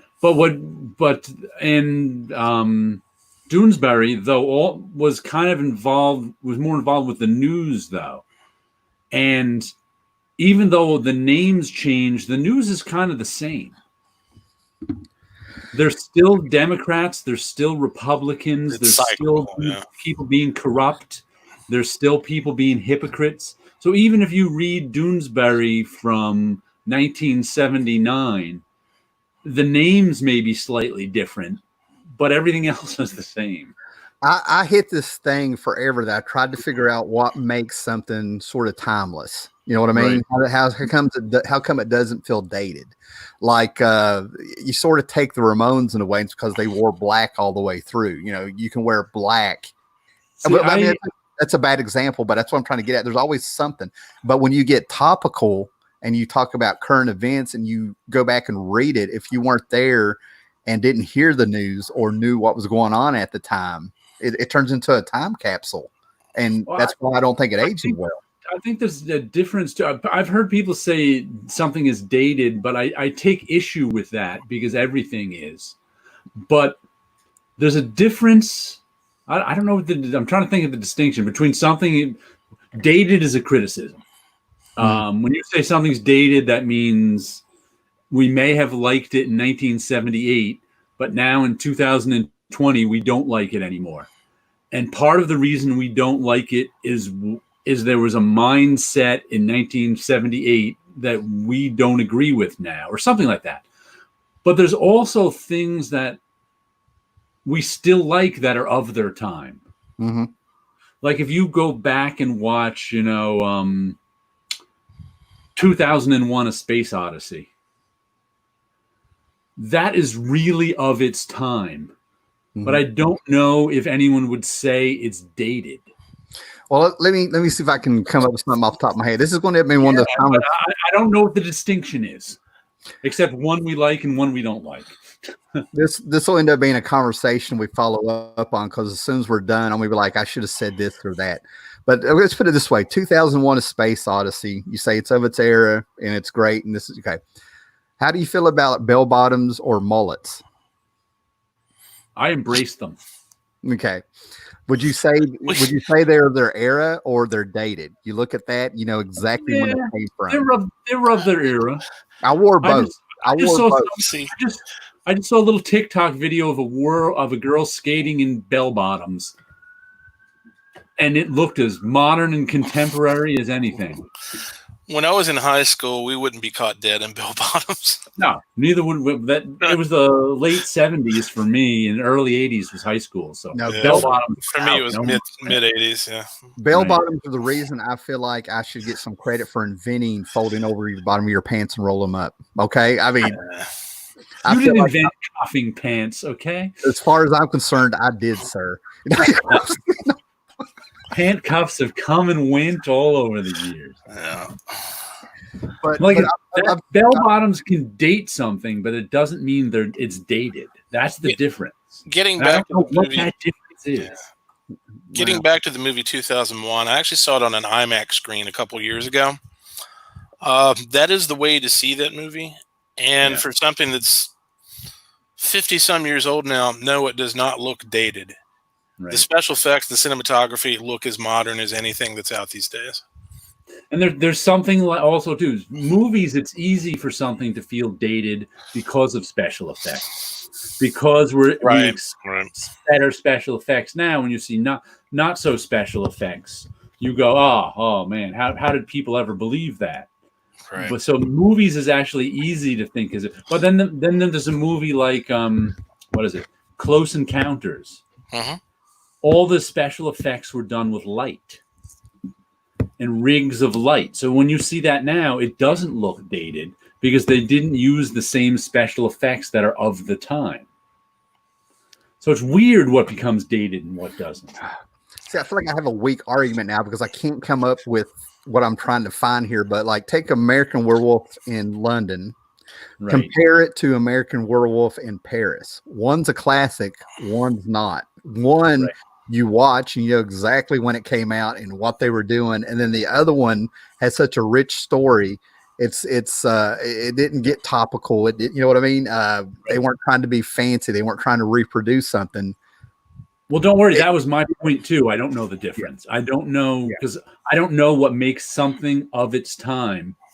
And you can tell when Werewolf London was made. You know it's not a movie from yesterday. I think you need to avoid things that are too topical for that actual time. And that's one. That's one that's pretty easy. Yeah, and then topical references that topical pop culture references. It has to be too, because if it's something like political references, you might get it because politics don't change that much, right? Unless you are having, unless you're actually going after like a certain president, like Reagan, like Nixon, right? When you make it about a person and not the topic, it feels, okay, this is just a hippie raging against Nixon, Here's a weird one that's kind of the opposite. I just read all of for the first time Martha Washington. Mm-hmm. Oh yeah. And I can tell you, I only read some of Martha Washington to begin with, and I wasn't a fan of it back then. I liked it okay, but wasn't a fan of it. And one of the reasons I wasn't a fan of it is I found the politics a little too outrageous. I didn't buy it. Reading it now in 2020, I was like, these politics aren't outrageous enough. After what has gone on in the last so many years, I'm like, wow, these politics are almost tame compared to what's going on now. So it was like a weird, complete 180 about how I felt about the politics in the book. Well, thank you for bringing that up because you finally brought me in where I can talk now a little bit. Okay. July. Here it comes. Yeah, that's right. Scott knows what's going on. July 1990, I ended up buying all 4 issues of Baltimore, and I read it. A year later, Desert Storm happened, and there's an article in there that matches. It predicted what happened, it felt like. Okay. And then, as it was exactly what you just said, as the years have gone by, you're like, wow. Okay. Now compare that to Steve Englehart's Secret Empire, where that was like pointing the finger right at Nixon, making him the head of the Secret Empire. That's why that one's dated when you read that one, but you read something like Martha Washington and it doesn't go after a particular person. It's not an innuendo. It's here's politics and we're making it, does you get what I'm saying now? Yeah. Yes, yes. Yeah. One is the trend of the day with the people you're in being affected at the time you're there. The other one is broad and here's some history, and they hit on something like, they even went back to Caesar, they all killed the president like Caesar was killed in that series. They're pulling from history, things that happened before. We can predict what's going on. It leaves room for interpretation and to read, while the other one's like trying to convince you that something's bad or somebody's bad. Did they ever show? I'm just flashing back to the Secret Empire now, since I haven't read it since I was a kid. Was that one of the ones where they never actually showed Nixon? They just showed like shadows but we all knew it was Nixon. Right. I don't know why the image of like a shadowy guy at the presidential desk just popped into my head when you mentioned the it's considered a popular run and it's got its fans, but there's a reason why you're like, wait a minute, let me think back to this. You see what I'm saying? Yeah. That wasn't really that. I think that's an example of people use that one as an example of Captain America being political rather than an example of a good comic. I think that's where it usually gets brought up. Yeah. it turns into a nostalgic tale of like when you were a youngster and you were like right there with them, and then all of a sudden it's like everybody did a demonstration. You know, you're just sort of like, no, dude, you were at home reading this book. You know, you weren't doing a sit-in. You were reading comics. You know, those were back issues to me. I started buying Captain America. I think the first issue of Captain America I started collecting, it was the Jack Kirby stuff with the swine. The swine, that's what I was going to bring up an hour ago. I've talked about the swine and I've got him. The swine grossed me out. I could actually see the guy looked like he was just greasy and always had a film of sweat over him. Those comics had an impact on me too. When he let that starving guy eat until he died, I was just like, man. Yeah, so the Secret Empire stuff were back issues that I got somewhere or another. So I remember reading some of that. Hold on a minute. Yeah, good. Would America versus JSA be considered a good political comic? I don't even know that one. Hold on, I got it. Me either. Well, I do, and I've got it out to reread. So, which JSA is that? When is that from? It's a mini series. If this is what he's talking about, this is a mini series where they found Batman's journal, and I haven't read it since the 80s, which I can't believe, you know. But when I was cataloging my comics, I pulled it out to go back and reread it. But they go to court, and this kind of fills in the gap, I think, about why they disappeared in the 50s. They got accused of a lot of stuff in Batman's journal. And I think it had the wizard and Per Degaton having it be a plot or something. But what Roy Thomas did with this book is that it was his chance to take his golden age knowledge and put it, what he always did, put it into a continuity and explain everything. It's very wordy. Okay. Roy Thomas's love of the golden age comics are not something I was ever into. Now, as far as there's too much Roy trying to fix continuity in it for me. I just never liked him. Yeah. Now, as far as it being a political comic, what he's talking about, I mean, I was there. I like that stuff. I mean, I wanted the knowledge. You know what I mean? I'm right. Roy. You love that filling in the gaps stuff that I don't. To a point, yeah. I mean, Roy Thomas filling in the gaps can wear even you down. That's what I was ready to say. I'm not going to sit here and like praise Roy, but I appreciated him being like, let me know that this company had a manhunter, and But yeah, that's why I don't wave the flag and tell people they're nuts. Are you crazy? I'm like, no, I totally get it. But as far as it being a political comic book, I think it's just my opinion off the cuff. It's a better, you get the atmosphere of the time politically of how they were, you know what I mean? Like you get the paranoia and the scariness of, the communist thing and the Reds coming and all that stuff. You get the feel, I think, of it. I think it's I think if you're looking at it politically and stuff, not really, I don't think it got political. It was just kind of reflecting the times. You got to avoid trends, in my opinion, for something to be timeless, like what we were talking about. Right. And you got to recognize what a trend is, I don't even think timeless is what I think everything there's timeless, there's of its time, and there's dated. Mm-hmm. Something can be of its time and be fully appreciated. I think everything is of its time. Watchmen is that. Then there are some things that timeless is kind of rare. Mm-hmm. So I think when we say timeless, we sometimes mean of its time, but we like it. I don't know. I think there's there's themes and things you can write about that, I don't know, slice of life stuff, human condition. This is what I mean. I'm going to have all kinds of examples after I think about this for a while. Right. But you can read things that I can read it in 1980 and read it now, and either it gives me a different viewpoint of life and reminds me of where I was back then, but I could read it 20 years later and reinterpret it again. Yeah, what I'm saying is it's still of its time. There are still there's probably still mostly the clues that are of its time, but we're okay with them, as opposed to something that's a story told around a pet rock. Yeah, where we're like, people don't even know what a pet rock is anymore, and they're just like, what?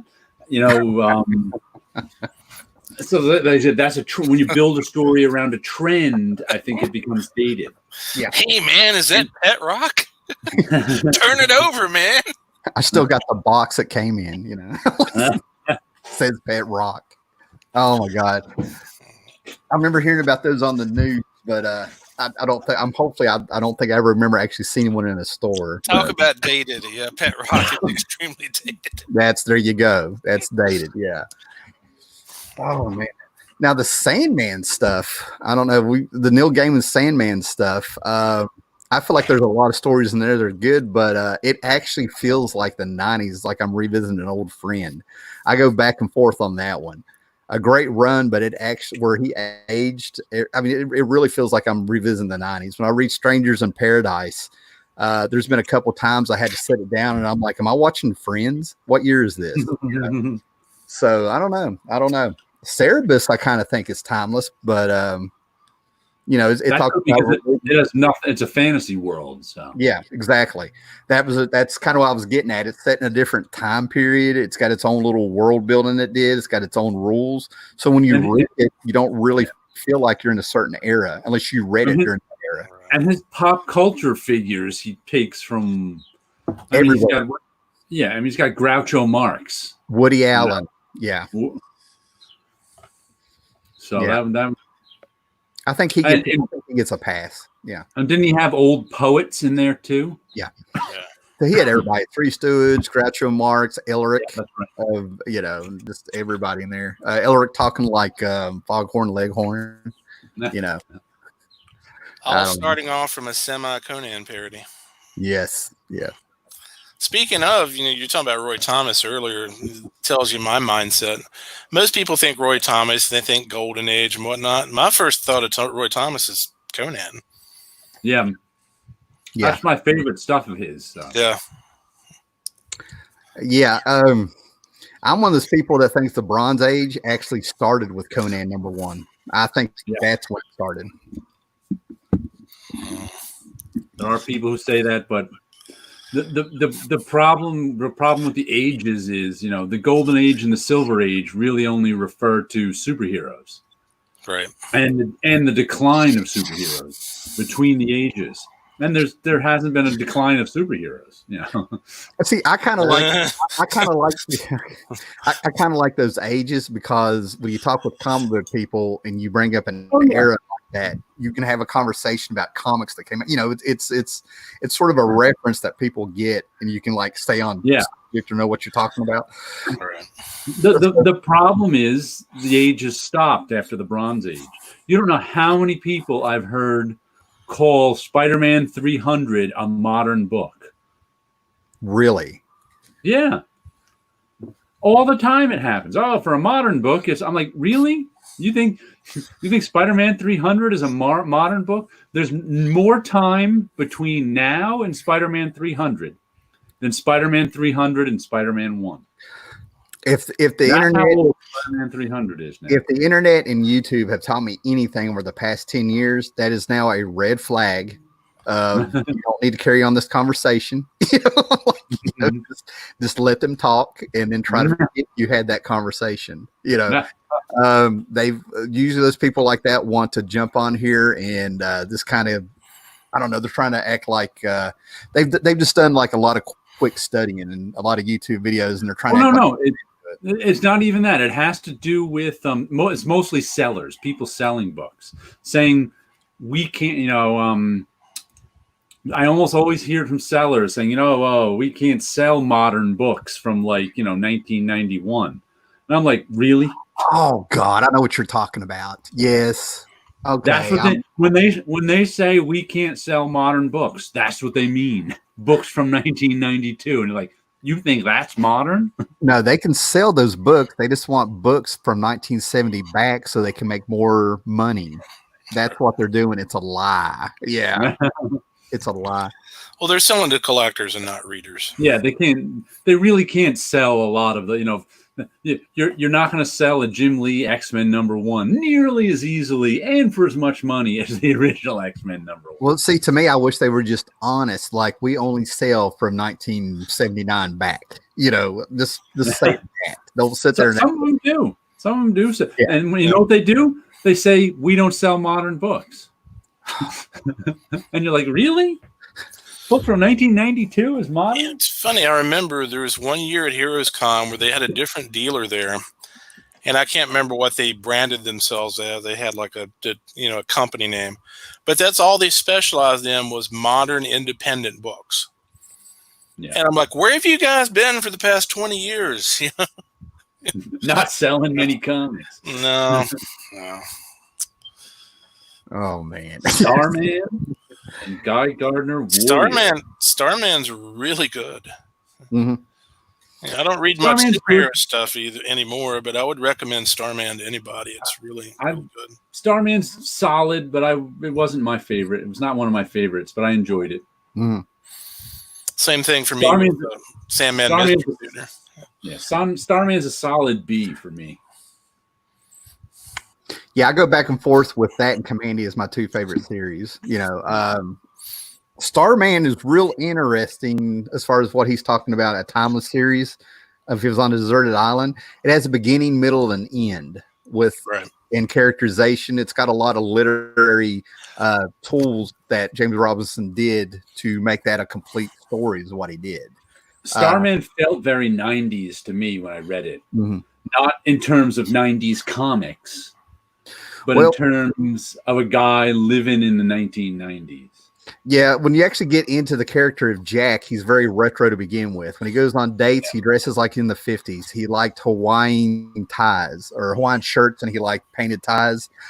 He was retro to begin with. What kind of hurt, what James Robinson, in my opinion, could not predict was things like the internet and cell phones, the technology. So where those aren't, if you stuck those in the book, I think he could get by with it, Well, he was in one of the reasons it felt like the 90s was he was into all the stuff that 90s hipsters were into. And by hipsters, I don't mean people with trust funds. I mean people who were generally considered hip. Yeah. The word hipster has changed. Yeah, man. See, that's just it. I didn't really have the pleasure of running into a lot of those hipsters, and I don't know if I would have been considered a hipster or not. I mean, I would own it if I did.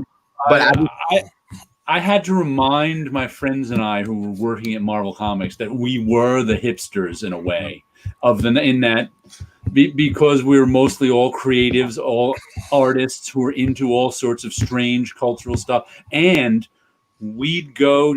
You're a hipster of the Starman kind. Like I said, not hipster became a different word when it became used to word trust fund kids who were living in Williamsburg. That's what it became. Yeah, we didn't have that. Yeah. Right. But before that, a hipsters was kind of a creative guy who was into all sorts of whatever creative stuff. And I can tell you, my friends and I used to go out to like bars in, New York City in the 90s. And we'd usually go to dive bars, of course, because that's what hipsters do. When we go to sort of these, occasionally go to these sort of these after work corporate bars where like normal Manhattan yuppies would go after work, they'd hate us. They'd be looking over at our table with daggers in their eyes, because that's what normal people, even in Manhattan, thought of hipsters. They didn't want to, they were too weird for them. So that's why that reminds me of the 90s. Is that's what hipsters were into, all that collectible stuff and all the old stuff and all the stuff that nobody else would, all the stuff that the yuppies in the after work bars weren't into. So that's why it reminds me of the 90s. It's like I knew lots of people like him.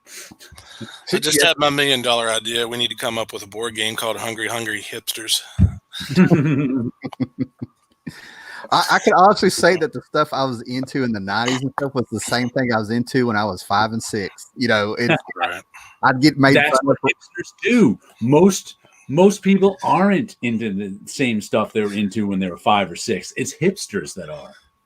Or were. Like I said, now hipsters, live on their $1 million trust fund in Williamsburg and make sculpture out of garbage they find in dumpsters. So I don't know.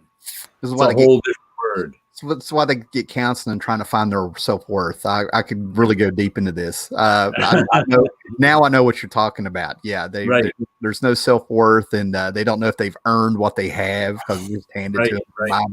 I could get serious for a minute, but I'll spare everybody. Though that's what hipsters, like I said, in the 90s when I was what would be termed a hipster, it was before the age of the Williamsburg hipster. Yeah.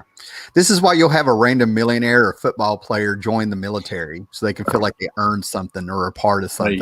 Right. And they don't know it. They don't know that's why they're doing it. They'll say they're a patriot, which they may be, but they're like, I need to earn something in my life, make my way with something. Yeah. Yeah, those are the ones that survive. What do we got here? Gore Vidal. Okay. And then he's got the word modern is used by all local dealers regarding comics. Yeah. Mm-hmm. Yeah. A decline in literacy will hurt books like Sandman, Watchmen, and Cerebus. Even although the masterpiece suffers from numerous comic, historical, and literary references lost on new readers. I think I mentioned that, something like that. Yeah, you had to know what was going on. And yeah. To me, that's not the fault of the book. That's the fault of the reader. Well, it's the fault in the decline of literacy, as he said. Yeah, I think he nailed that one. He just sort of, I think he just kind of bottom lined it, But there's one thing that may combat against that, and that's the easy access to information.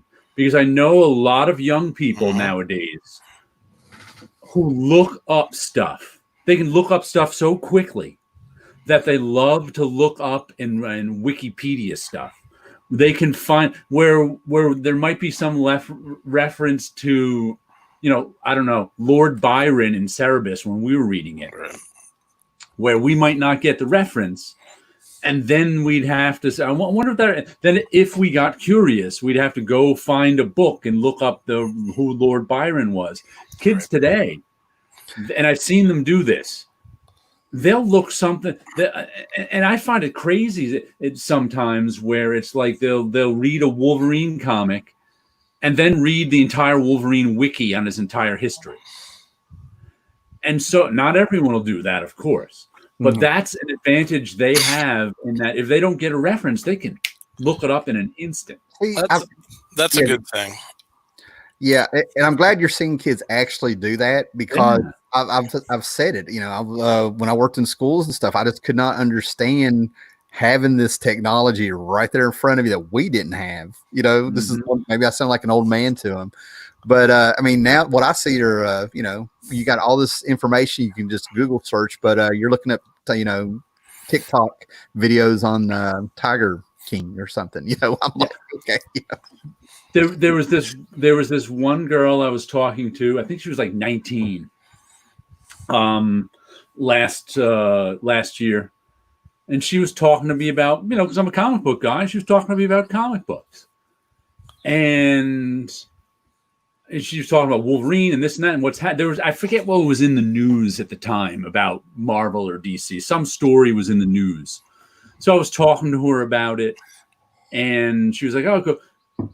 And then I was like, "Oh, well, what comics do you read?" She didn't read any comics, but she liked to keep up on what was happening in the comics through Wikipedia or something. Yeah. Which isn't a great thing for comics, but it was amazing that she was interested in comics, what was happening to the characters and stuff, without ever reading the comics. I don't know. Like, wow, that's a completely different world than... Yeah. And you know what? And it's their version of like maybe like our periodicals back in the day. You know what I mean? Yeah. I mean, there's books I kept up with by looking at the checklist in Marvel Age or what's coming out. You know what I mean? Mm-hmm. Stuff like that. But I am going to throw it out there. I used to warn people about Wikipedia because it was awful. I don't know when it changed, but I have been very impressed with a few things I looked up in the last year and a half, 2 years. You know what I mean? What it is with Wikipedia is the more people that contribute to it, the more accurate it gets. Yeah. But before those, if you're looking up subjects that a lot of people don't contribute to, you could be in trouble. Mm-hmm. No doubt. Getting back to you just talking about younger readers looking up stuff I've always considered comic book readers to be like in two different camps. You have one that's what I call bottom feeder, and I don't mean that as a derogatory term, but they're like bottom feeder fish. They're in their environment, and whatever they're exposed to that comes in front of them, that's what they grab onto. Okay.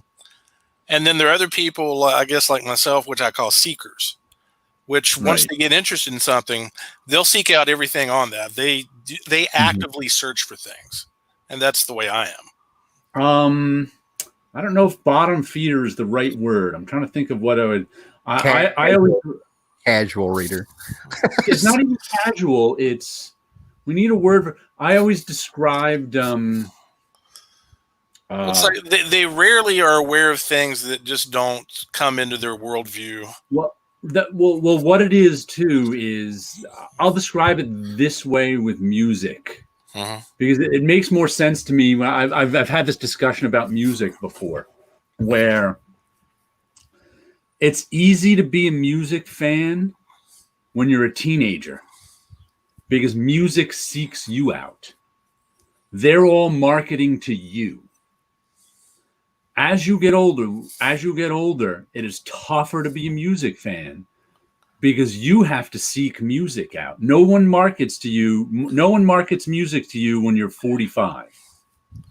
If you still want to be a music fan, which is why most people, when they have time, most people who are adults, listen to the music of their youth, because they have less time to listen to music and they want to listen to something they're familiar with, and nobody's marketing to them.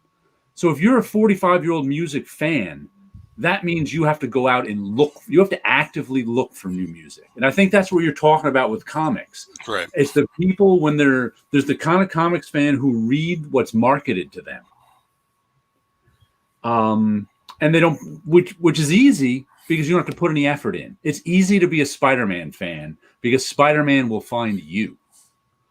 But if you want to be a broader comic book fan, you have to go and find comic books. Yeah, it's doing your homework. Yeah. Right. Yeah, you're right. It is work. That's the problem. It is work. So, which is why so many people give up reading comic books or give up listening to music. Because it didn't grab them. There's a passion with this hobby. Once you find something, you just want to eat it up. Well, it's not that it didn't grab them. It's that no one markets to them anymore. Mm-hmm. When they market to you, it's easy. It comes to you. You just sit back and there's a Spider-Man comic. There's a Batman comic. Oh, I like that. There's a Superman comic. Oh, but what happens when you get tired of Batman, Spider-Man, Superman, or they're marketing that to the next generation behind you? Then all of a sudden you have to go, I have to go find Usagi Yojimbo. I have to go find Love and Rockets. And that's much more work. And there are fewer comics to choose from. So I think that's why people stop, because they stop being marketed to, the comics stop being made for them, so they stop reading them. Yeah. And I got Gore Vidal up here. I've got 2 comments I want to show real quick, but I kind of agree with him here about the patience. That's it's been up there forever there. That the patience to do this stuff. You got somebody can go to Wikipedia and all the stuff is there in front of them. They just have to wait and it's going to be done. But this is the one where I kind of fall into this category. I kind of think comics probably made me check out other works of book outside of comics that I just never really thought about. Well, that's also because you're curious and are willing to put in the work. Mm-hmm. Most people aren't like that. Just the series League of Extraordinary Gentlemen alone, there are enough literally references there for you to look up and keep you reading for the rest of your life. I was going to bring up that and Planetary, both those 2. Yeah. And that I'd like to point out, this is something that took me until I was well into adulthood to figure out and learn. Most people don't want to use their brain. Even smart people. I don't want to use anybody else's. I was always kind of a curious person who liked to learn stuff. Right. And I thought that was normal. I thought that's how people were. And it used to baffle me when people wouldn't use their brain. I used to be confused by it. I'd see someone doing something where they wouldn't use the simplest thing, where if they used their brain, it would save them so much time and energy. but they don't want to use their brain. And it doesn't matter how smart they are or how dumb they are. They just don't want to put in the energy to use their brain. And that applies to everything. That applies to reading comic books. They'll read the comics that they market to them. That's fine. But if they have to use their brain and go find a comic, not interested. Even when using their brain will bring them to joy. Even if they're sitting there miserable because they're not using their brain. And using their brain will bring them to joy, they still won't use their brain. And that's just, to me, is like the most, when that suddenly dawned on me, I was like, wow, that explains people. That explains why I didn't get people so much. Yeah. You gave me a lot to think about here. I'm sitting here thinking like, Yes. I teach math. No, people don't want to learn. They just want to exist. Yeah, there's a good way to put it. I just kind of remember school being very boring, and I don't know if it's the word challenged or not and stuff, but like, I had a teacher flat out look at me and tell one of the other students that like, Tim works when he wants to work, but I would never have a problem on a test or something. Right. That's interesting. But I know I didn't have a lot of patience for certain people, and it might be what you're talking about. And I'm still like that. But I've seen people like what you're talking about, just kind of cruising, don't want to put in effort, and they don't have a problem. Yeah. It's a lot of people.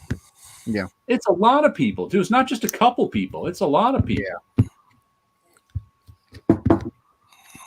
What is this? We're getting some good quotes here, man. We got some people here. Yeah. A lot of people around my age are into comics, or more in the idea of comics than the story contained in them. It's easier for them to watch a summary on YouTube than to read something. Yeah. The thing about it is, there's things I've done that with. You know what I mean? Before. I think it's the moderation of it.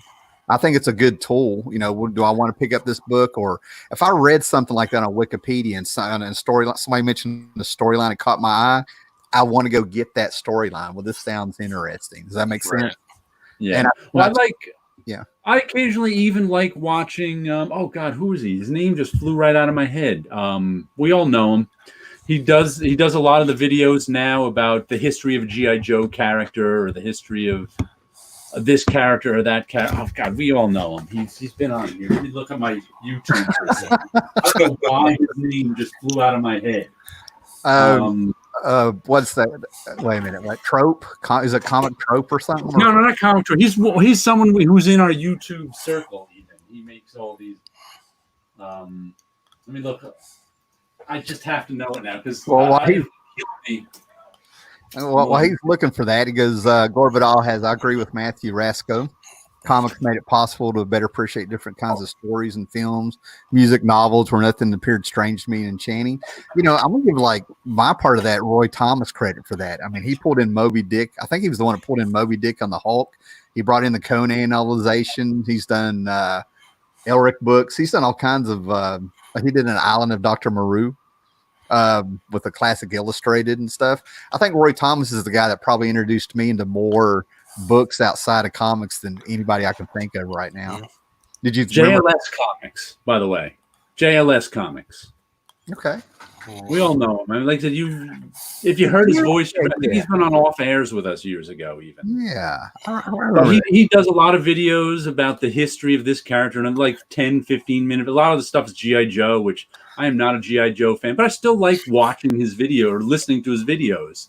Just because he tells a good story with the story of these people. So there's that, too. I never thought about Chuck Dixon bringing in pulp stuff, but that's dead on. Like his Black Terror at Eclipse? Yeah, anyway.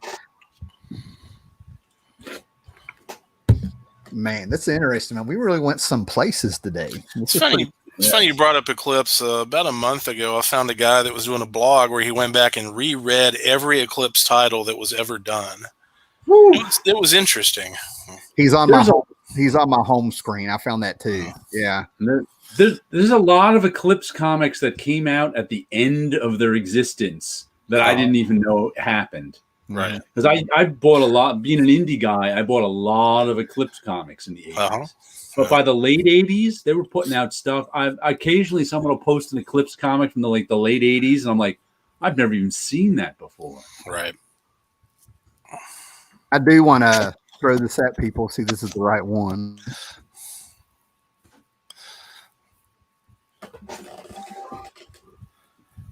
Yeah. Let me share the screen here real quick, guys. This is an interesting site.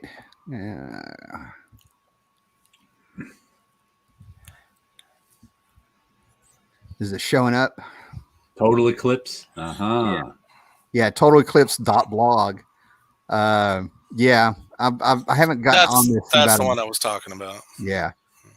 Refuge of disgruntled Marvel writers, and it's got some great insight. I mean, it was an interesting read, and it actually kind of reminded me of all the stuff that I would read in the comic scene and stuff like that back in like the 80s and stuff.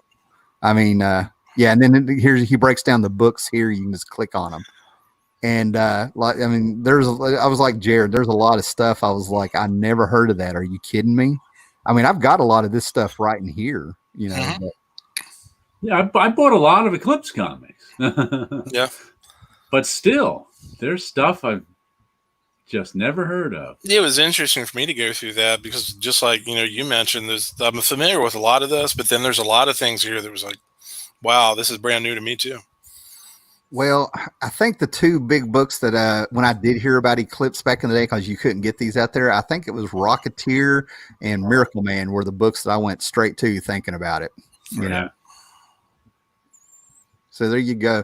Eclipse, I tell you what, even though the guy who owned Eclipse, I remember a lot of his editorials were him bragging about, like, he kind of acts like he was like a real innovator of a lot of stuff. I don't know if he was or not, but it was real interesting to find these books and visit them and have that feel of like you shouldn't be reading some of this stuff, back in the day when alternative comics really had the mature themes and stuff they didn't have elsewhere. I would say Total Eclipse was probably the one of the indie companies I heard the most about. So. Does anybody love DC Bloodlines and its heroes? Since those guys are the reason I like to collect unknown or underrated characters, from Matthew Rasco. I don't think I know DC Bloodlines. That was one of those sub-lines they had in the late 90s.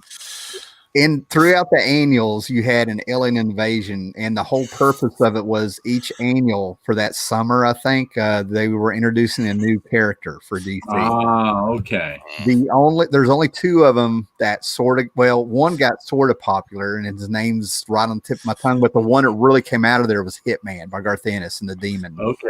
I have that one. These aliens would bite you or something, and you get powers or something. I don't know. I don't know anybody else that's really ever talked about that or enjoyed it. But I mean, this was his thing, and this is when he was collecting comics. So yeah, man. I mean, you got to admit, a couple years before this, you had the Total Eclipse, where Eclipso became the man, and everybody got possessed by him. And then you had Bloodlines a year or two later. I think Marvel did the same thing in the early 90s, sometime early to mid 90s, where they had an annual that introduced a whole bunch of new characters. Yeah, and then I'm trying to think of any of those characters. I've been cataloging my comics, and I just ran across one or two of those annuals. So, yeah, I don't think a lot of characters really came out of those, man. No. It was really odd for the way the market exploded in the 90s. There's a lot of stuff I can sit here and remember now that really failed, like Teen Titans, TEAM. They had the big crossover with all the Marv Wolfman books, and they even had a hipster vampire, like a teen vampire. Oh boy, yeah, hold me back. Yeah, they had a girl in a green leotard with red wings. And like one of those characters survived, Mirage or something, for a while. I don't know, but she was just a representative of that era when they would redo Teen Titans. It just seems like there was a period there for a while in the 90s and 2000s. It's, everywhere you looked, there was vampire this, vampire that, and that just reached an oversaturation point on that. That must have been the Anne Rice time, I would guess. Probably. Because when that book became big and the movie came out, whatever year that was, there was a lot of vampire stuff following in its wake. And then, the past few years have been too much zombie stuff for me. It's like, give it a rest, guys. Well, you know what? They have not exploited my creature from the Black Lagoon, so they can just rape and pillage all that stuff. Hey, So. don't mess with the creature, man. Leave him alone. You know what monsters have gone away in modern times is ghouls, flesh-eating ghouls. I've just seen those. They're all in Washington D.C. So. I've seen that. I've seen ghouls on Supernatural, and there was some cartoon or something that actually had ghouls. I've only seen them in 2 places in 20 years. Yeah. But if you read like old EC comics and early Creepy and Eerie, they're all over that. Right. Well, my ghouls are always going to be what they did on Supernatural. I don't even remember what they were like before. I don't remember anybody really getting detail, but they're tunneling under cemeteries and eating dead bodies. And I'm just sitting here like, that's a pretty gross monster, man. It's a way to keep grave robbers away, Ghouls. Oh, man. Well, it says we have new comments, but it's not letting me see them anymore. So. Let's see. Total Eclipse of the Heart. Yeah, but I'm going to have to wrap it up here in a little bit. So. Yep. We've been on here for a while. I think it went well, man. It's all right. We had Vidal says he's surprised whenever someone talks about yet another Vertigo book he hadn't heard about. I haven't heard. I was never a Vertigo fan. To me, they were like corporate indie comics. So I didn't pay much attention to them. So there's plenty of Vertigo books I didn't hear about. The thing about Vertigo is when you go through the Vertigo books you do have, you'll see these advertisements for things like, are you kidding me? When did this come out? When did I hear about when did that ever come out? There's some wild stuff out there, and I'm going to call it. Some of those books I was able to check out, and I'm like, well, that's why I never heard of it. They're pretty out there. Matthew says Total Eclipse was awesome. It led to Starman fighting Eclipso along with Lobo. Okay. Scott Neely actually liked the Teen Titans. It's the Simply Incredible podcast says, gotta love the damn hippies, LOL. Right. And Matthew says an Eclipso possessed Joker, and somehow it led to a gang fight against the ventriloquist and Scarface. All right. He remembers that well. Total Eclipse. Didn't DC have? The Eclipso one. I got it. Yeah. I have those. I just pulled them out. That's the only reason they're fresh on my mind. Bart Sears did some good stuff with the Eclipso, and Eclipso actually had a series. The first 3 issues were really good. So, but I hate to be that guy, but I hear some stirring in the back. So it's going to be time for me to hop off here. It has been 2.5 hours, so I'm guessing. Sorry, I slept through a lot of it. No, it's cool.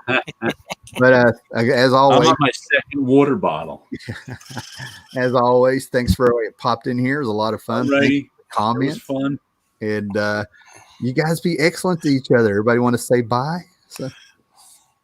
Have a good one. Later, guys. Hasta la something.